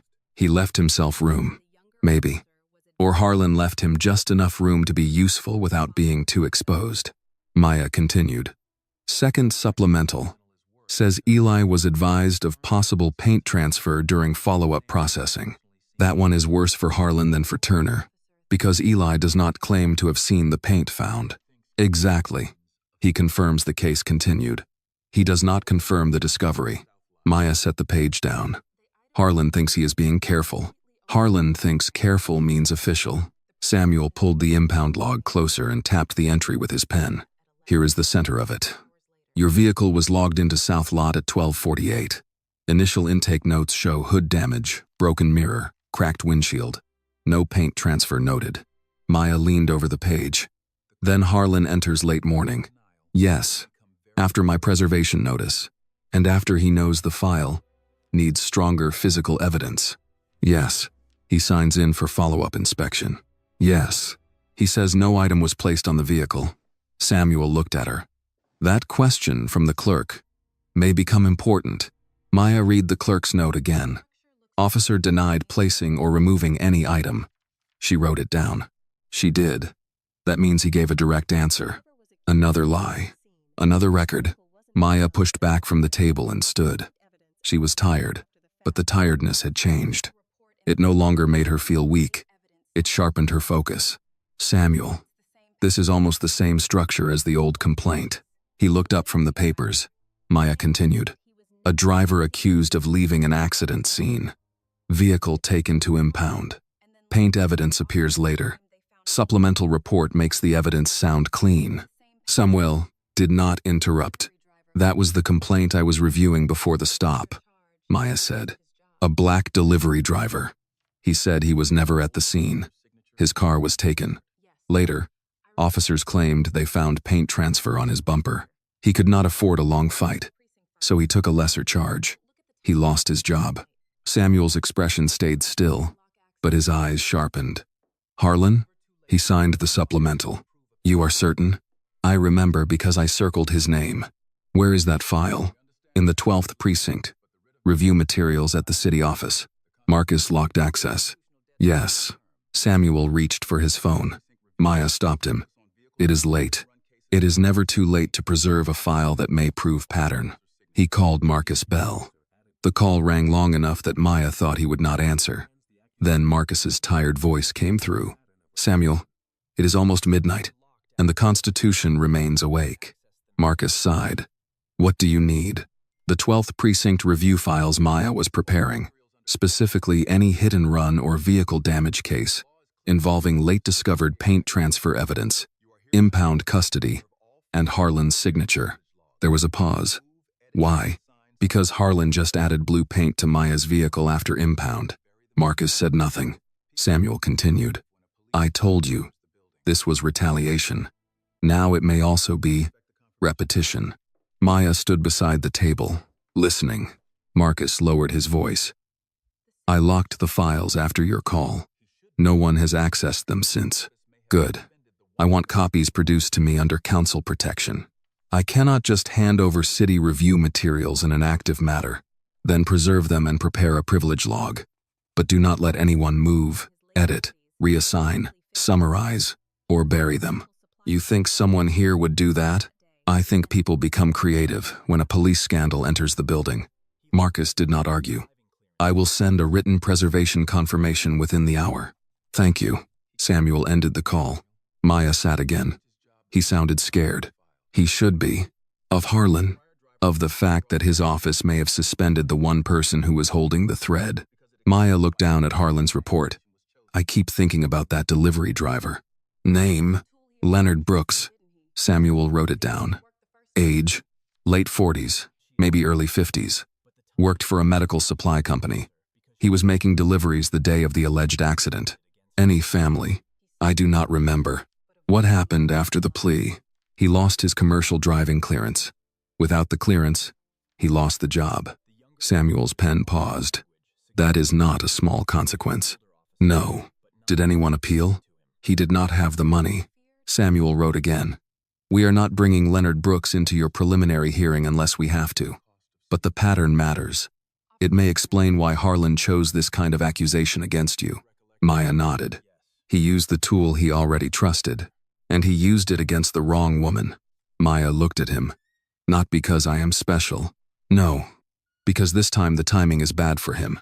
You were already reviewing the method. She picked up Eli's second supplemental again. Turner is the weak point. He is one weak point. He signed twice, but both times, the language avoids the worst lie. Samuel nodded. That tells me he is afraid of Harlan, but not fully committed to him. Can fear turn into truth? Yes. When? When the cost of lying becomes higher than the cost of speaking. Maya understood what he meant. In court, under oath, with records in front of him, Eli would have to choose. Not in a hallway, not in a records room, not under Harlan's private pressure. In front of a judge, Samuel gathered the documents into order. Here is our map. Harlan damages your car. Harlan writes that the damage already existed. Harlan tows the car. Harlan accesses it after notice. Harlan adds blue paint.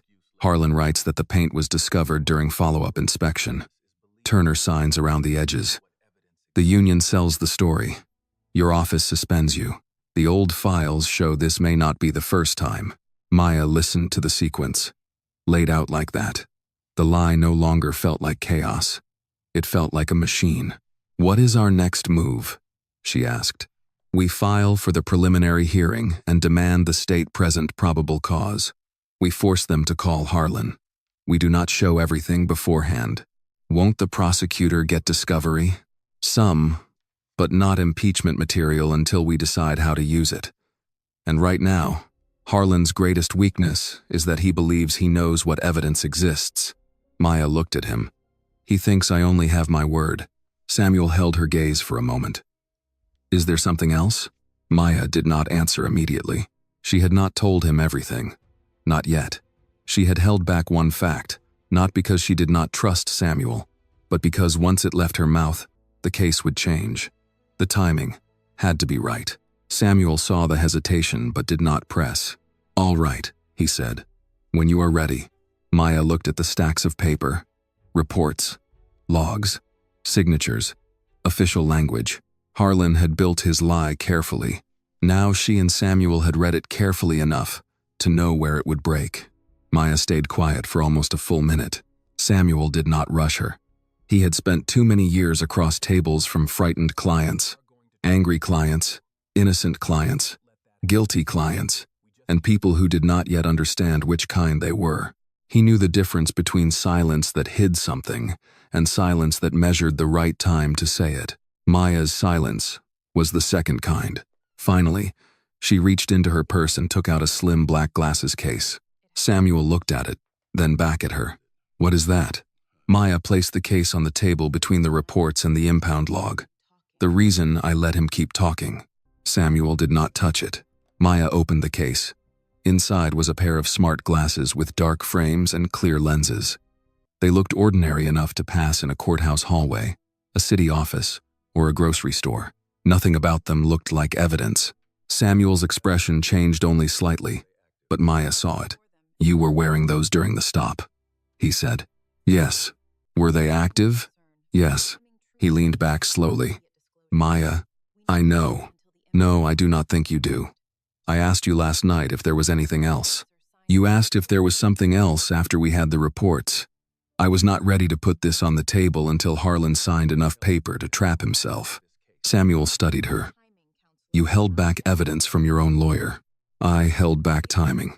Not evidence. That is a dangerous distinction. I understand. Do you? Maya met his eyes. Samuel, if we exposed this before he wrote the report, he would say he panicked. If we exposed it before he accessed the impound lot, we would never prove he was willing to add evidence. If we exposed it before Eli signed, we would never know how far Harlan could pull another officer into the lie. Samuel said nothing. Maya continued. You told me not to interrupt the lie. I did not. For the first time since the arrest, Samuel looked truly unsettled. Not angry, not afraid, concerned. What exactly did they record? He asked. Video, audio, GPS, timestamps, automatic cloud backup. How much? From before the stop until after I was put in the patrol car. I activated the glasses when I left the city office. Samuel looked at the reports spread across the table. And the impound lot? They may have captured more than I expected. He looked back at her. Explain. The glasses sync with my phone and cloud account when they are within range or when the companion device has power. My purse stayed in the car when it was towed. The system kept recording short, motion-triggered clips until the battery died. I did not know if anything useful was saved until I checked the app this morning. Samuel's eyes sharpened. You checked it without me? I checked that the files existed. I did not alter, download, trim, or send them. I knew chain of custody would matter. Good answer. Still not my favorite answer. I know. He pointed to the glasses. Do not touch them again. I haven't. Since I put them in the case. Samuel took out his phone. We need a digital forensics examiner. Not a friend. Not a tech guy. Someone who can testify. I have the name of a certified examiner the city used last year. We are not using anyone tied to the city. Then who? Denise knows someone. Former federal contractor. Testifies in state and federal court. Expensive. Maya looked at the stack of reports. Cheaper than prison. Samuel almost smiled. He made the call. 2 hours later, They were in a private conference room at Samuel's office with a digital forensics examiner named Rachel Kim. She was in her early 50s, direct, organized, and uninterested in drama. She wore reading glasses on a chain and carried 2 hard cases of equipment. Before she touched the smart glasses, she had Maya sign a consent form. Then, she photographed the glasses in the case, photographed the case, photographed the table, logged the time, logged the serial number, and sealed Maya's phone in a separate evidence pouch. Maya watched every step. Rachel noticed. "Good. You should watch. Later. No one can say I did this in a corner," Samuel said. "We need preservation, extraction, authentication, and a preliminary review." Rachel nodded. "I'll make a forensic image. I will not work off the original.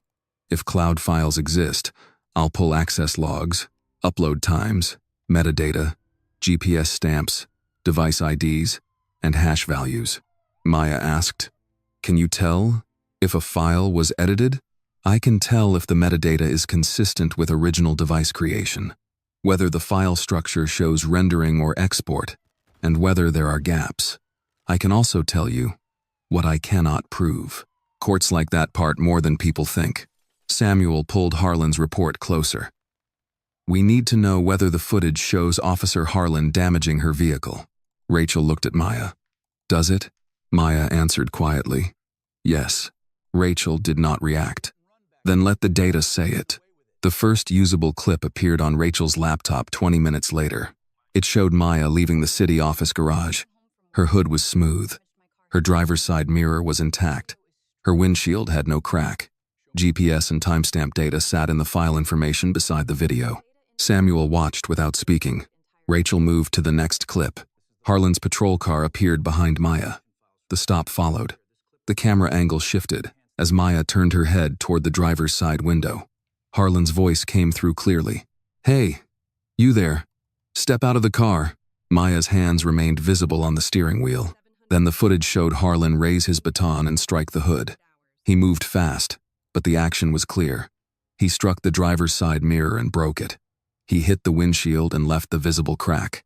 No one spoke for several seconds. Samuel's face had gone still. Rachel paused the video. "That is clear enough for court." Maya looked down at her hands. Samuel said, "Play the next part." Rachel continued. Harlan stepped back to the window. "You committed a hit and run," his recorded voice said. "You are not getting away with it." Maya's own voice answered, controlled and clear. "I did not hit anyone. I was driving home from work. You just damaged my car yourself." Rachel paused again. "Audio is strong." Samuel leaned forward. "GPS?" Rachel opened the data panel. "Her route does not pass through the reported collision location, assuming the report location you gave me is accurate." "It is," Samuel said. Rachel moved to the motion-triggered files from the impound period. The first few showed nothing useful. A dark interior, a shift of light, a tow yard worker passing by. Then another clip opened. Maya held her breath. The angle was limited, but the audio began first. A car door nearby, footsteps, a male voice giving the case number. Then Harlan came into view near the front of Maya's vehicle. He crouched by the bumper wearing gloves. His hand moved from his pocket to the seam near the bumper. Rachel froze the frame. Samuel stood. Maya did not move. Rachel enlarged the image carefully. The motion was not perfect, but it was enough to show Harlan placing something on the car before photographing the same area. Samuel's voice was low. "The blue paint," Rachel said. "I will not state that until I compare it to the later photographs and evidence description, but the sequence is clear. He places an object, then photographs it." Maya closed her eyes for 1 second, then opened them. Samuel looked at her. "Your father lost his car because nobody could prove what happened. This time, the truth kept a record." Maya swallowed. "Then we use it." "Not yet," Samuel said. She looked at him. He pointed to Harlan's reports. "Now we know the truth. But Harlan does not know what we know. If we reveal this today, he adjusts. If we wait until he testifies, he walks into every word." Rachel looked between them. "You are planning to hold impeachment evidence," Samuel said. "Properly." Rachel nodded. Then I will prepare a sealed preliminary authentication memo and preserve the originals. Do not discuss file contents with anyone outside this room." Maya looked at the frozen image of Harlan at her bumper. For the first time since the arrest, she did not feel trapped by his report. She felt the case turn. Harlan had the badge, the headline, and the signatures. Maya had the record he never knew existed. The preliminary hearing was set for the following Wednesday at Fulton County Courthouse. Samuel received the notice by email, printed it, and placed it on the conference table beside Rachel Kim's sealed forensic memo. Maya read the date twice. Until then, the case had felt like a series of rooms. The street, the patrol car, the precinct, Samuel's office, her apartment. Now it had a destination. Courtroom 6C. Samuel tapped the notice with one finger. This is where Harlan becomes useful. Maya looked up. Useful? Yes. So far, he has written lies. At the hearing, he has to speak them under oath. Rachel Kim sat at the end of the table with her laptop closed. She had finished the preliminary authentication review that morning. The original files had been preserved. Forensic images had been made. Hash values had been logged. Cloud upload times matched the device timestamps. GPS data matched Maya's route. No sign of editing had been found. Everything was ready, but nothing had been shown. Samuel made that point 3 times. "No one outside this room gets the footage," he said. "Not Marcus. Not your office. Not the press. Not a friend. Not a cousin who thinks he knows someone at Channel 2. No one." Maya gave him a tired look. "I understand. I am repeating myself because the next few days will tempt you." I said, "I understand." Rachel slid a document toward Samuel. "This memo confirms preservation and preliminary authenticity. It does not describe every detail of the footage. If the court asks, I can testify to the process. If the officer claims manipulation, I can address that." Samuel nodded. "Good." Maya looked at the sealed envelope. "What about discovery?" Samuel answered before Rachel could. "We will comply with the law. But this is impeachment evidence for a preliminary hearing. I am not handing Harlan a script before he testifies. He could still change his story. He could, but he would have to explain why it changed after he signed 2 reports and gave public support to the union statement." Maya sat back. "He will not change it." "No," Samuel said. "Men like Harlan do not retreat from a lie while it is still working." By then, the union had scheduled another press statement. Samuel told Maya not to watch. Maya watched anyway, but this time, she did it in Samuel's conference room with the sound low and her face calm. Brent Harlan stood behind the union representative again. The representative repeated that Harlan had acted lawfully, that the department should not be intimidated by political pressure, and that officers deserved support when doing difficult work. A reporter asked whether Harlan would testify at the preliminary hearing. The union representative said, "Officer Harlan has nothing to hide." Samuel reached over and turned off the screen. Maya looked at him. "That part may be true. He does not think he has anything to hide. That is why arrogance is expensive." The next few days were quiet in the way a legal fight can be quiet before it becomes public. Samuel filed motions. Rachel finalized her chain of custody documentation. Marcus Bell sent written confirmation that Maya's 12th precinct review files had been locked and preserved. The city issued no public defense of Maya. The police union issued 2 more statements. Reporters left messages. Maya answered none of them. She spent most of her time at Samuel's office, reviewing the reports until she could recite the contradictions without looking down. Harlan observed damage upon approach. Harlan used reasonable commands. Harlan did not damage the vehicle. Blue paint was observed during follow-up inspection. Turner confirmed visible damage during detention. Turner was advised of additional evidence later. Each sentence had a purpose. Each sentence also had a weakness. On Tuesday evening, Samuel rehearsed the hearing with Maya. "You will sit still," he said.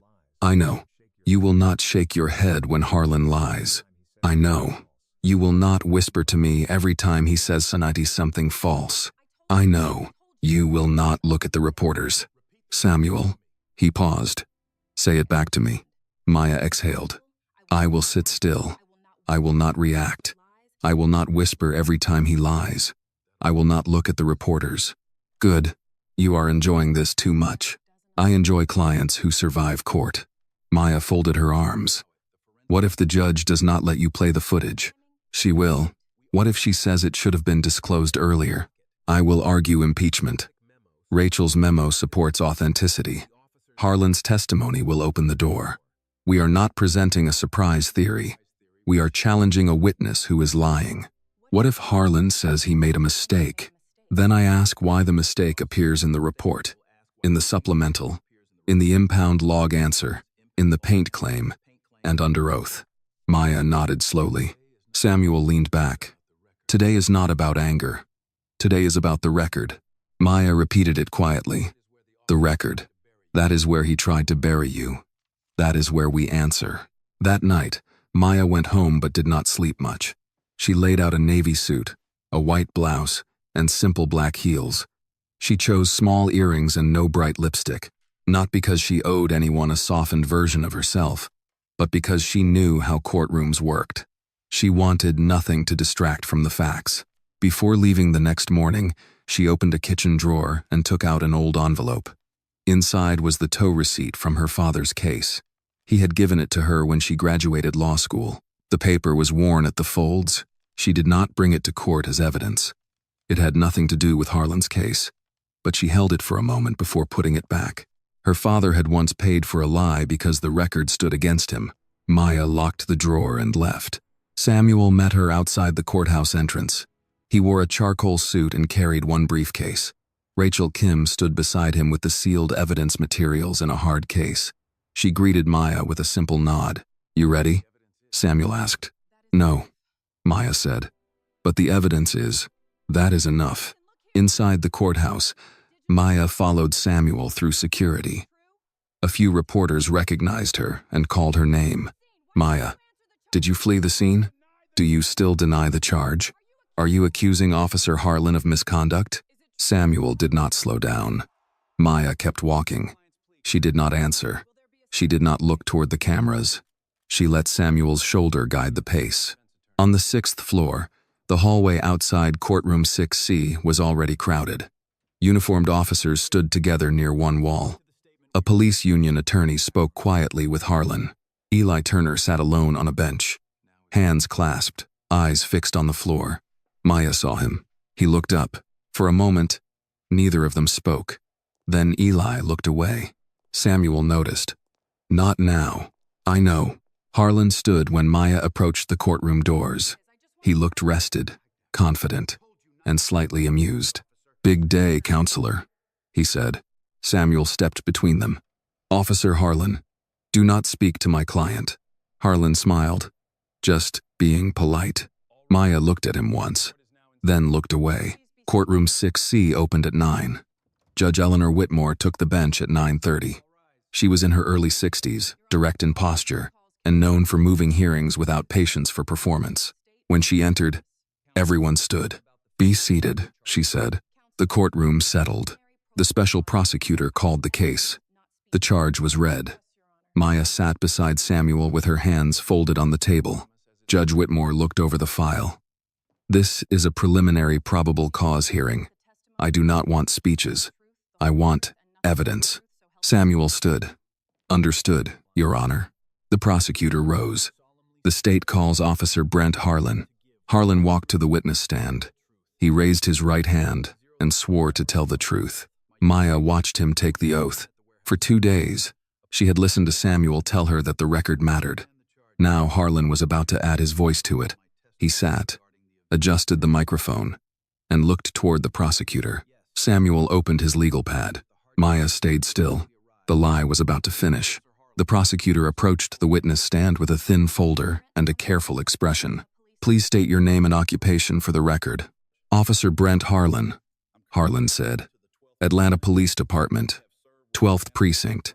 How long have you been with the department? 25 years.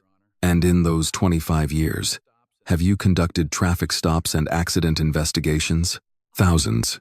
The prosecutor nodded, directing your attention to the night Maya Williams was arrested. Were you on duty? Yes. Were you partnered with Officer Eli Turner? Yes. What brought your attention to Miss Williams' vehicle? Harlan sat upright, hands resting calmly in front of him. We had received information regarding a hit-and-run collision. The suspect vehicle was believed to have recent visible damage. While on patrol, I observed Miss Williams' vehicle operating in the area with damage consistent with a recent collision. Maya remained still. Samuel wrote nothing. The prosecutor continued. What damage did you observe? Front hood damage, a broken driver's side mirror, and a cracked windshield. Did that damage appear fresh? Yes. And based on your training and experience, was that damage consistent with involvement in a collision? Yes, it was. Did you initiate a stop? I did. When you approached the vehicle, what happened? Harlan glanced once toward Maya, then returned his attention to the prosecutor. I instructed the driver to step out. She was tense and defensive. She immediately denied involvement before I had fully explained the reason for the stop. Maya felt Samuel's hand shift slightly beside her. Not a warning, just a reminder. Stay still. The prosecutor asked, Did Miss Williams cooperate? She complied physically, but she was argumentative. She repeatedly claimed I had damaged her vehicle, which was not true. The prosecutor looked down at the folder. Did you damage her vehicle? No. Did you strike the hood with your baton? No. Did you break the driver's side mirror? No. Did you crack the windshield? No. The answers came cleanly, with no hesitation. Harlan spoke like a man who had practiced not only the words, but the rhythm of the words. The prosecutor moved on. What did you do after observing the vehicle damage? I detained Miss Williams in connection with the hit-and-run investigation. The vehicle was towed under police hold for evidence processing. Was Officer Turner present?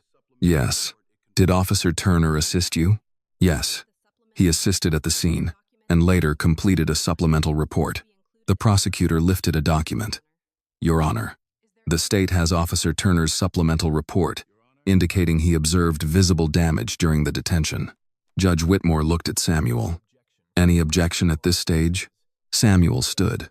No objection for purposes of probable cause, Your Honor. I reserve the right to examine the witness regarding the language and timing of that report. Noted. The judge said. The prosecutor returned to Harlan. Was additional evidence later found on the vehicle? Yes. What evidence? Possible blue paint transfer near the front bumper. Why was that significant? The vehicle struck in the hit-and-run was reported to be blue. The presence of possible transfer paint supported the connection between Miss Williams' vehicle and the collision. Who discovered that paint transfer? I observed it during a follow-up inspection at the impound lot. Was the inspection logged? Yes. Did you place that paint on the vehicle? No. Did you alter the vehicle in any way? No. Did you have any personal motive to arrest Miss Williams? No. The prosecutor turned slightly toward the judge. Officer Harlan, were you aware at the time of the stop that Miss Williams worked as an assistant prosecutor? I became aware during the stop. Maya's eyes stayed forward. Samuel finally wrote one word on his pad. Aware. The prosecutor asked, Did her position affect your decision to detain her? No. I treated her like any other driver connected to a hit-and-run investigation. Did you know Miss Williams had been involved in any review concerning the 12th Precinct? Harlan paused for the first time, but only briefly. I had heard there were political complaints being reviewed, yes. Did that influence your conduct? No. The prosecutor nodded. Nothing further at this time. Judge Whitmore looked to the defense table. Mr. Price. Samuel rose slowly, buttoned his jacket, and walked to the lectern with one yellow legal pad and no folder. He did not look at the reporters. He did not look at the union attorney. He looked only at Harlan. Officer Harlan, you have been with the department 25 years? That is correct. You understand how important accuracy is in a police report? Yes. You understand that a judge may rely on your report? Yes. You understand prosecutors may rely on your report? Yes.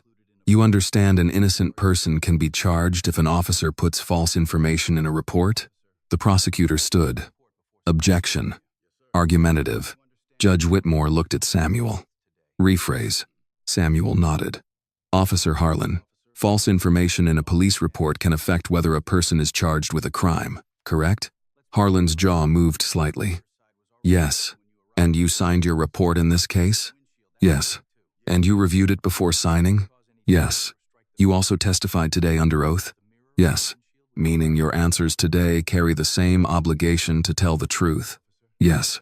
Samuel let the answer sit for a moment. Now, you testified that when you approached Miss Williams's vehicle, the hood was already damaged. Yes. The driver's side mirror was already broken. Yes. The windshield was already cracked. Yes. And you did not cause any of those conditions. No. You never struck the hood with your baton. No. You never struck the driver's side mirror with your baton. No. You never struck the windshield with your baton. No. Samuel looked down at his pad as if checking a note. You are certain? Absolutely. Maya heard someone shift in the gallery. Samuel continued.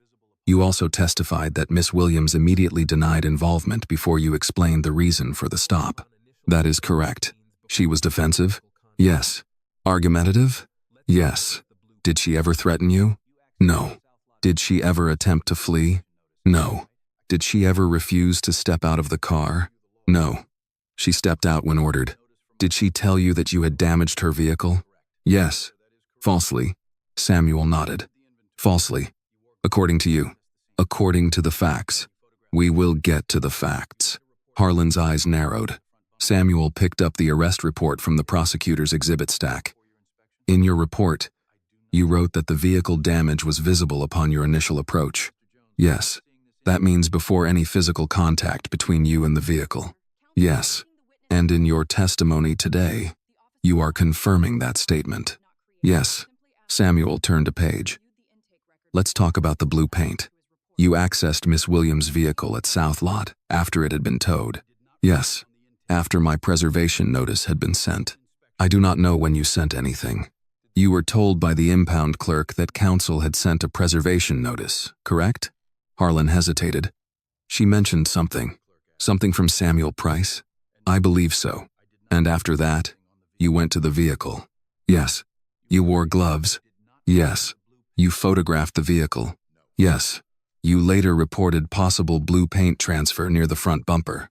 Yes. Before your inspection. No intake sheet mentioned blue paint, correct? I do not know what the intake sheet mentioned. Samuel picked up the intake sheet. Would seeing it refresh your memory? The prosecutor stood. Your Honor, the officer cannot testify to a document he did not create. Samuel replied. I am asking whether he reviewed the intake record before adding physical evidence to his report. Judge Whitmore looked at Harlan. Answer if you can. Harlan said, I did not rely on the intake sheet. I relied on my inspection. Samuel nodded. During that inspection, did the impound clerk ask whether you placed anything in or on the vehicle? Harlan's face changed slightly. Yes. What did you answer? No. Was that true? Yes. You did not place blue paint on Maya Williams's vehicle. No. You did not remove a piece of blue paint from your pocket and press it into the front bumper seam. No. You did not photograph it after placing it there. No. Samuel's voice stayed even. You are under oath, Officer Harlan. I understand that. And your testimony is that you neither damaged the vehicle during the stop nor planted blue paint at the impound lot. That is my testimony. Samuel looked at Judge Whitmore, then back at Harlan. One more area. You testified that the suspect vehicle in the hit and run was connected to Miss Williams' car. Did dispatch describe the suspect vehicle as a silver sedan? Harlan blinked. The information was developing. That was not my question. Did dispatch describe the suspect vehicle as a silver sedan? I do not recall the exact wording. In your report, you wrote that Miss Williams' vehicle was consistent with the suspect vehicle. Correct? Yes. So you must have known the description. I knew there was a damaged vehicle leaving the area. Samuel leaned slightly forward. Officer Harlan, was the suspect vehicle described over radio as blue? The courtroom became very quiet. Harlan looked toward the prosecutor, then back to Samuel. There were multiple pieces of information. Was one of those pieces of information that the suspect vehicle was blue? I would need to review the dispatch audio. Samuel closed his legal pad. Fair enough, he said. Then he turned toward the bench. Your Honor, at this time the defense requests permission to introduce authenticated digital video audio, GPS, and timestamp evidence for impeachment of Officer Harlan's sworn testimony. The prosecutor stood immediately. Your Honor, the state has not been provided with this evidence. Samuel did not raise his voice, because the state's witness has just testified falsely under oath, and this material is being offered for impeachment at a preliminary hearing. It goes directly to probable cause and witness credibility. Judge Whitmore looked from Samuel to Harlan. For the first time since he had taken the stand, Harlan's confidence changed. The judge leaned forward. "Mr. Price," she said, "this had better be exactly what you say it is." Samuel answered, "It is, Your Honor." Maya sat motionless beside Rachel Kim's sealed hard case. The lie had finished. Now the record was ready to answer. Judge Whitmore looked at the prosecutor first. "Counsel, have you seen this material?" The prosecutor looked uncomfortable. "No, Your Honor." "Do you object?" "I object to surprise evidence being introduced at this stage. The state has not had an opportunity to review it." Samuel stood with both hands resting on the lectern. "Your Honor, the defense is not offering this as part of a full trial presentation. We are offering it to impeach sworn testimony that Officer Harlan has just given in this courtroom. He testified that he did not strike Miss Williams' vehicle. He testified that he did not place anything on the vehicle at impound. He testified that the suspect vehicle description supported his stop. The evidence goes directly to credibility and probable cause." Judge Whitmore turned to Rachel Kim. "Who are you?" Rachel stood. "Rachel Kim, digital forensics examiner. I have been retained by the defense to preserve, extract, and authenticate digital evidence from Miss Williams's smart glasses and associated cloud account." The prosecutor's head turned sharply toward Maya. Harlan's face changed. It was the first time the phrase smart glasses had entered the courtroom. Judge Whitmore looked at Rachel. "Have you prepared a preliminary authentication memo?" "Yes, Your Honor." "Has the original data been preserved?" "Yes." "Has a forensic image been created?" "Yes." "Any indication of alteration?" "None found in my preliminary review." Judge Whitmore held out her hand. "Let me see the memo." Samuel handed the sealed document to the bailiff, who delivered it to the bench. Judge Whitmore read silently. The room stayed still. Maya kept her hands folded on the table. She did not look at Harlan. She did not need to. After several minutes, the judge looked up. "I will allow limited presentation for impeachment and probable cause purposes. Mr. Price, keep it focused. Miss Kim, you may be called to explain authentication if needed. Proceed." Samuel turned toward Rachel. "Please connect the first file."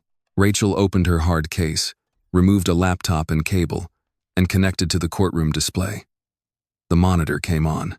A paused video appeared, showing the view from Maya's perspective as she walked toward her car before the stop. Samuel faced the bench. "Your Honor, this first clip is offered to establish the condition of Miss Williams' vehicle before Officer Harlan stopped her." He nodded to Rachel. The video played.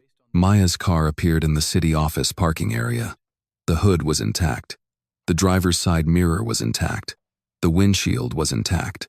Rachel paused on a clear frame, then brought up the metadata beside it. Date, time, device ID, GPS coordinates. Samuel looked at Harlan. "Officer Harlan, does the vehicle in this image appear to have front hood damage?" Harlan did not answer right away. Judge Whitmore said, "Answer the question." "No." Harlan said, "Does the driver's side mirror appear broken?" "No." "Does the windshield appear cracked?" "No." Samuel nodded. "Now let's move to the stop." Rachel opened the next clip. The courtroom heard Harlan's voice before anything else. "Hey, you there? Step out of the car." The video showed Maya's hands on the steering wheel. It showed Harlan standing near the driver's side window. It showed him raise the baton and strike the hood. Then it showed him move to the driver's side mirror and break it. Then it showed him strike the windshield, leaving a visible crack. No one in the courtroom spoke. Samuel let the clip continue. Maya's recorded voice came through clearly. "Officer Harlan, why are you damaging my car?" Harlan's recorded voice followed. "You committed a hit and run. You are not getting away with it." Samuel paused the video. He turned to the witness stand. "Officer Harlan, a few minutes ago, you testified under oath that you never struck the hood. never broke the driver's side mirror, and never cracked the windshield. Did this video show you doing all three? Harlan swallowed. That video does not show the full context. Samuel did not raise his voice. Did it show you striking the hood? I was issuing commands. Did it show you striking the hood? Harlan looked toward the prosecutor. Judge Whitmore's voice cut in. Do not look at counsel. Answer. Yes, Harlan said. Samuel continued. Did it show you breaking the driver's side mirror? It shows contact with the mirror. Did you break it? Harlan's jaw tightened. It appears damaged afterward. Did it show you striking the windshield? Yes. Did the windshield crack after you struck it? It appears that way. Samuel held his gaze for another second, then turned back to Rachel. Please play the audio immediately after the windshield damage. Rachel replayed the section. Harlan's accusation filled the room again. You committed a hit and run. You are not getting away with it. Samuel turned to the judge. Your Honor, that accusation came after Officer Harlan created the visible damage he then described in his report as pre-existing. The prosecutor stood. Your Honor, I object to counsel testifying. Sustained, Judge Whitmore said. The court can understand the sequence. Samuel nodded. Yes, Your Honor. Harlan shifted in the witness chair. His earlier confidence was gone, replaced by concentration. He was trying to find a new version of events, while everyone watched him think. Samuel did not give him time. Miss Kim, the impound file. Rachel opened another clip. The angle was less perfect, but the image was clear enough. It showed the front area of Maya's vehicle at the south lot. Harlan came into view. He wore gloves. He crouched near the front bumper. His hand moved from his pocket toward the seam near the bumper. He adjusted something with his fingers, then stood and took photographs. Rachel froze the frame where Harlan's hand was at the bumper. Samuel faced Harlan again. You testified that you did not place anything on Miss Williams' vehicle at the impound lot, correct? Harlan's voice was lower now. Correct. You testified that you did not remove a piece of blue paint from your pocket and press it into the front bumper seam. I did not plant evidence. That was not my question. Judge Whitmore leaned forward. Officer Harlan, answer the question asked. Harlan said, I do not know what that video appears to show. Samuel looked at Rachel. Please show the still image taken from Officer Harlan's own evidence photograph. Rachel placed Harlan's official photograph beside the frozen video frame. The location matched. The bumper seam matched. The area where his hand had been was the same area where the blue paint appeared in his later report. Samuel let the comparison remain on screen. Officer Harlan, he said, is the blue paint in your report located at the same spot where this video shows your hand placing an object? Harlan's face had gone pale. I did not place paint. The impound clerk asked whether you placed anything in or on the vehicle. You answered no. Yes. Was that answer false? No. Was your report false? No. Was your testimony false? No. The words sounded weaker each time. Samuel turned back to Rachel. Dispatch audio. Rachel opened the next file. A radio transmission played through the courtroom speakers. Suspect vehicle described as a blue SUV with possible front-end contact damage. Last seen eastbound. Samuel paused it. He looked at Harlan. You testified that Miss Williams' vehicle was consistent with the suspect vehicle. It had damage. Was Maya Williams driving a blue SUV? No. She was driving a silver sedan. Yes. Did the dispatch audio identify a silver sedan? No. Did it identify a blue SUV? Yes. Samuel stepped back from the lectern. So, the damage you used to connect her to the hit and run was damage you created. The paint you used to strengthen the connection appeared after your impound visit, and the radio description did not match her car. The prosecutor stood again, but Judge Whitmore raised one hand. Sit down, the judge said. The prosecutor sat. Judge Whitmore looked directly at Harlan. Officer Harlan, this court has just watched you damage a citizen's vehicle. Accuse her of a crime based on that damage. Deny it under oath, and then appear at an impound lot, placing an object in the same area later described as paint transfer evidence. Do you have any explanation that does not insult this court? Harlan opened his mouth. No answer came. Maya remained still. She had imagined this moment many times since the stop. She had imagined anger, relief, maybe even satisfaction. What she felt instead was clarity. Harlan's power had depended on controlling the first story. Now the story had been taken out of his hips. Samuel returned to the defense table. Rachel closed the file but left the screen showing the frozen comparison from the impound lot. Judge Whitmore removed her glasses and placed them on the bench. "Officer Harlan," she said, "do not leave that witness stand." The courtroom stayed silent. For the first time since Maya had heard his voice outside her car, Brent Harlan looked like a man who understood that the report was no longer protecting him. Judge Whitmore kept her eyes on Harlan, but her next words were for the courtroom. "Officer Eli Turner, step forward." Eli did not move at first. He sat in the second row behind the prosecutor's table, hands locked together, face drained of color. The video still showed Harlan's hand near Maya's bumper. The courtroom had not recovered from it. No one was whispering now. Even the reporters were still for a moment, as if typing too soon might break the weight of what had just been seen. Judge Whitmore spoke again. "Officer Turner." Eli stood. Harlan turned his head from the witness stand. His eyes found Eli immediately. Samuel saw it. Maya saw it. So did Judge Whitmore. "Officer Harlan," the judge said, "you will face forward."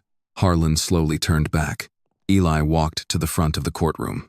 He looked younger than he had at the precinct, not because of his age, but because the uniform no longer gave him certainty.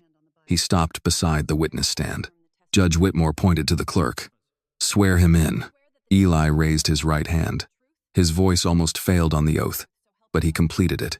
The judge leaned forward. "Officer Turner, you signed 2 supplemental reports in this matter." "Yes, Your Honor." "You were present when Miss Williams was stopped." "Yes."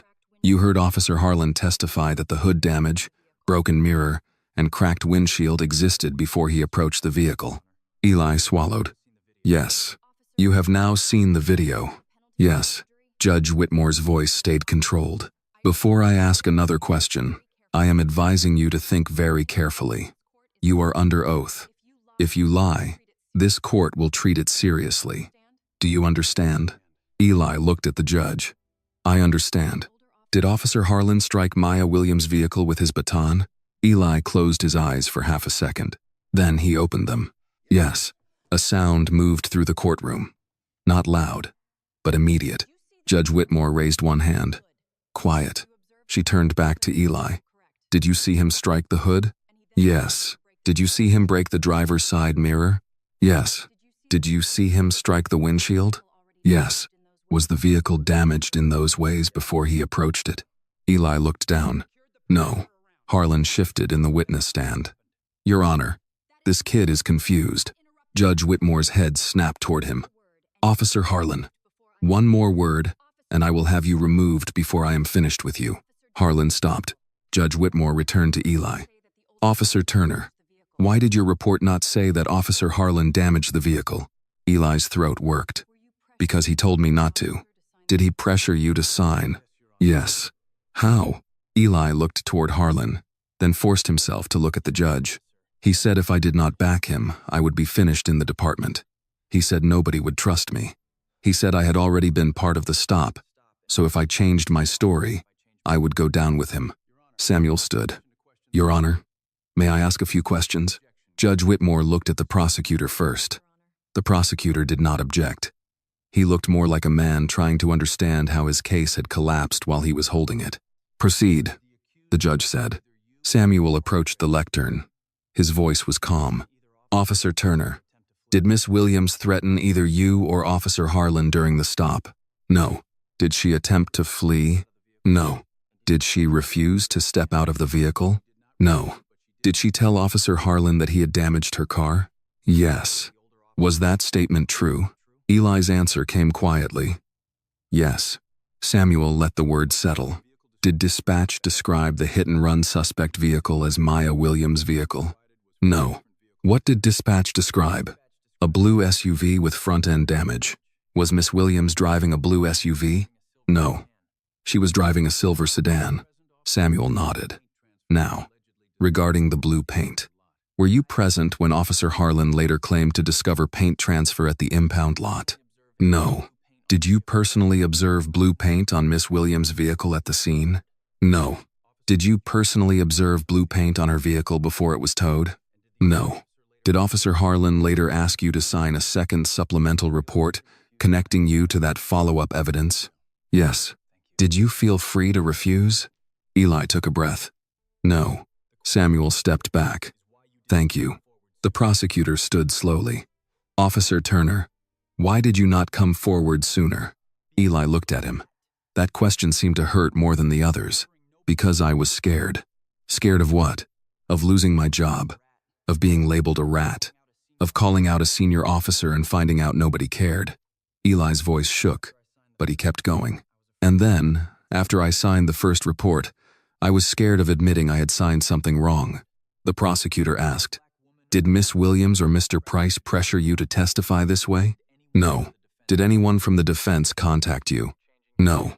Are you changing your statement because of the video? I am telling the truth, because the video proved I should have told it sooner. The prosecutor had no more questions. Judge Whitmore looked at Eli for a long moment. Officer Turner, you understand that your admissions may expose you to disciplinary action or criminal review. Yes, Your Honor. Then why say it now? Eli turned slightly. His eyes met Maya's. Maya did not soften her face for him. She did not offer comfort that had not been earned, but she did not look away either. Eli faced the judge again. Because she asked me at the scene if I saw what happened. I did. I said nothing. Then I signed papers that helped make a lie look official. I cannot undo that, but I can stop adding to it. The courtroom stayed silent. Judge Whitmore sat back. That may be the first honest sentence this court has heard from anyone in uniform today. Harlan's face hardened, but he kept his mouth shut. Samuel returned to Maya's side. He sat down without speaking. Maya looked at Eli as he stepped down from the witness area. He passed close enough for her to hear him speak. Miss Williams, he said. I am sorry. Maya turned toward him. For a moment, she remembered the patrol car, his silence, the way he had looked away when she needed one honest word. She remembered the reports he had signed. She remembered that fear could explain a betrayal without erasing it.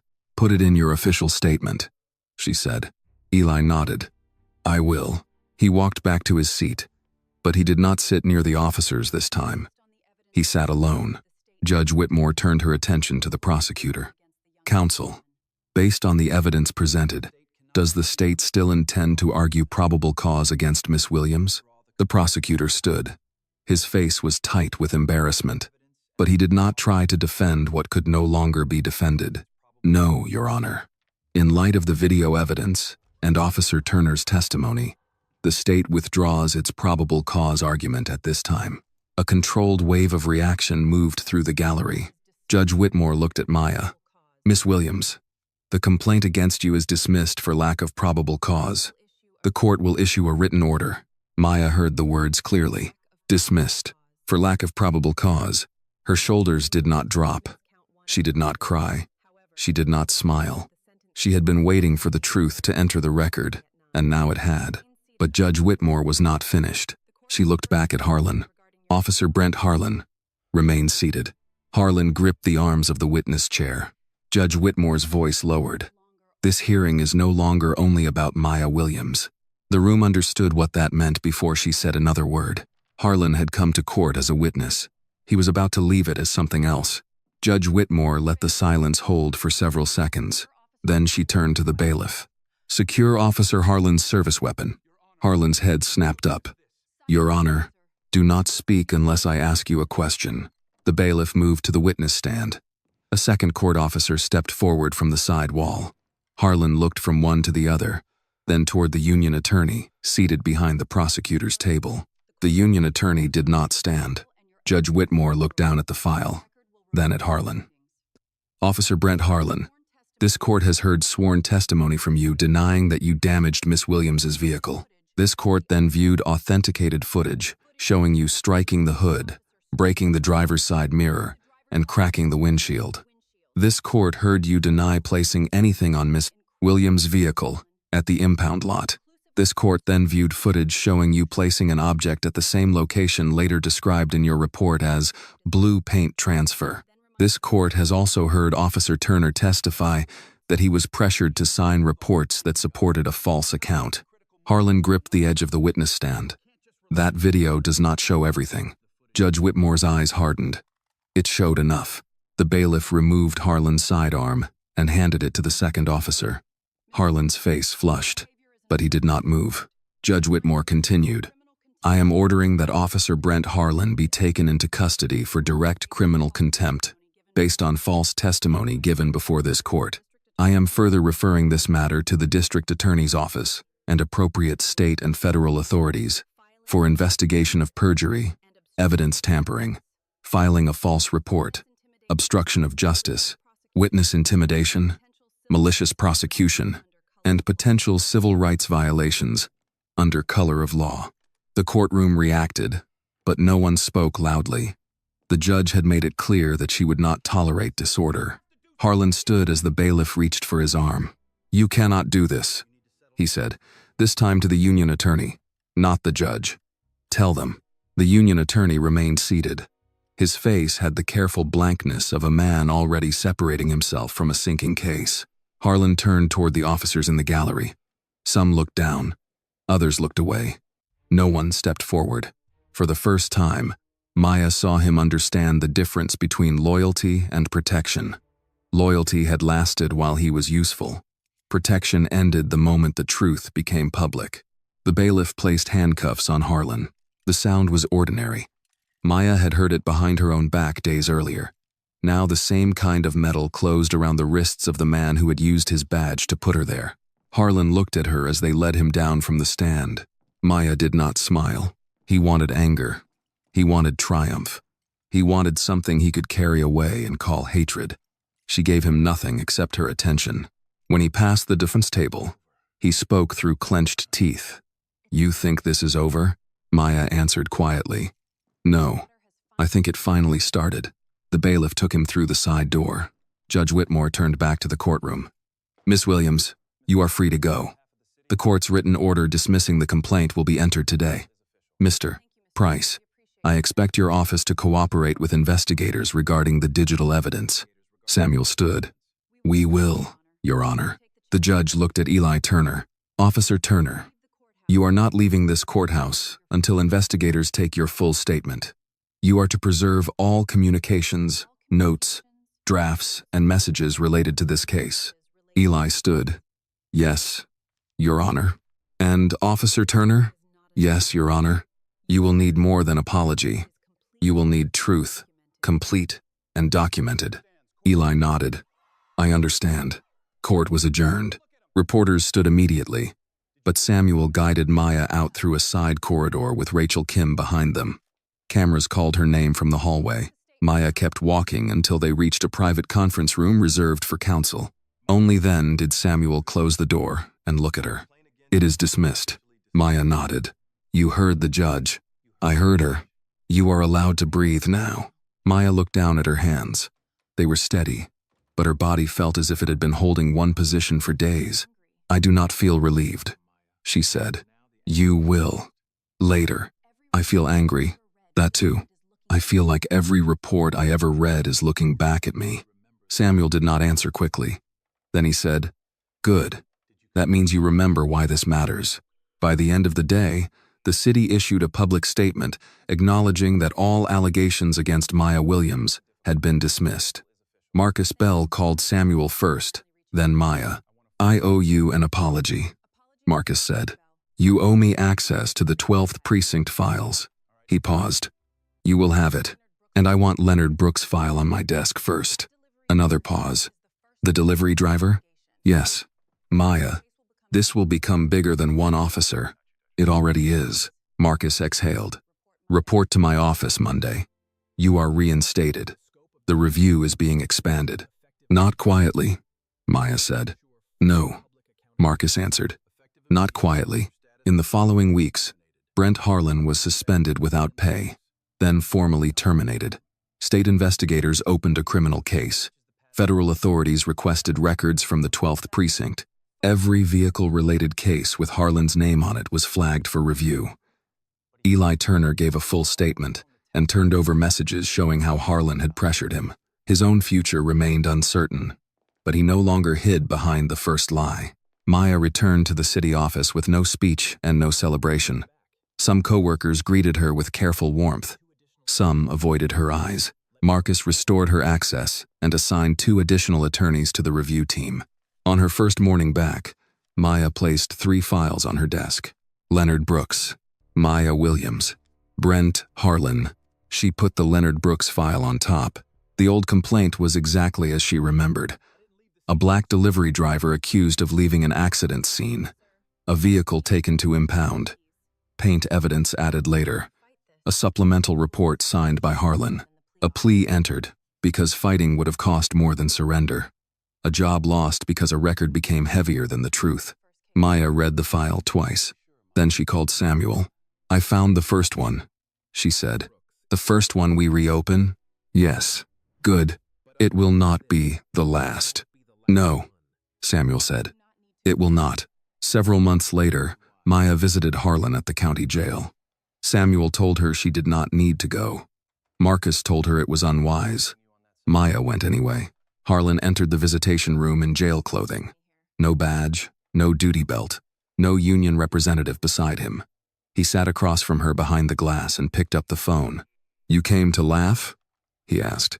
Maya picked up her receiver. "No." "Then, why are you here?" "To tell you what happens next." His eyes narrowed. Maya kept her voice even. "I am reading every report you signed. Every damaged vehicle. Every paint transfer claim. Every driver who said evidence appeared after impound. Every person you thought no one would believe." Harlan tried to smile. It did not hold. "You cannot undo all of it," he said. "No," Maya answered. "But I can start." He looked away first. Maya continued. "You used reports to make lies sound official. I am going to use records to bring the truth back."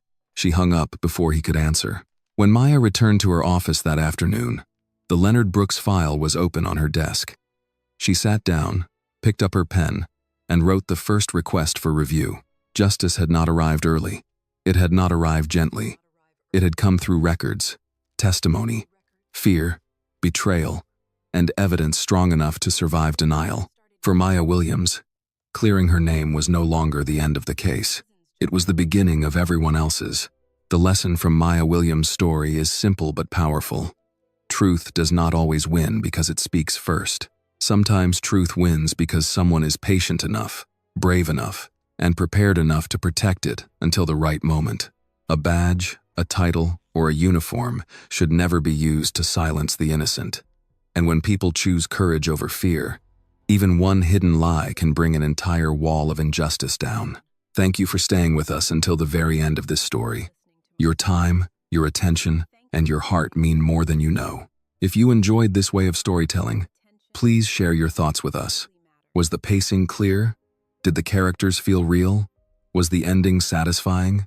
Your feedback helps us make every story stronger. And if you have a powerful true story, a family story, or an unforgettable experience about justice, betrayal, courage, or redemption, please send it to our channel. Your story may be the one that inspires someone else to keep believing in the truth. This video is a work of fiction created with the assistance of artificial intelligence. All characters, events, and situations are not real and do not represent any actual people or true stories. The content is intended for storytelling and emotional illustration only.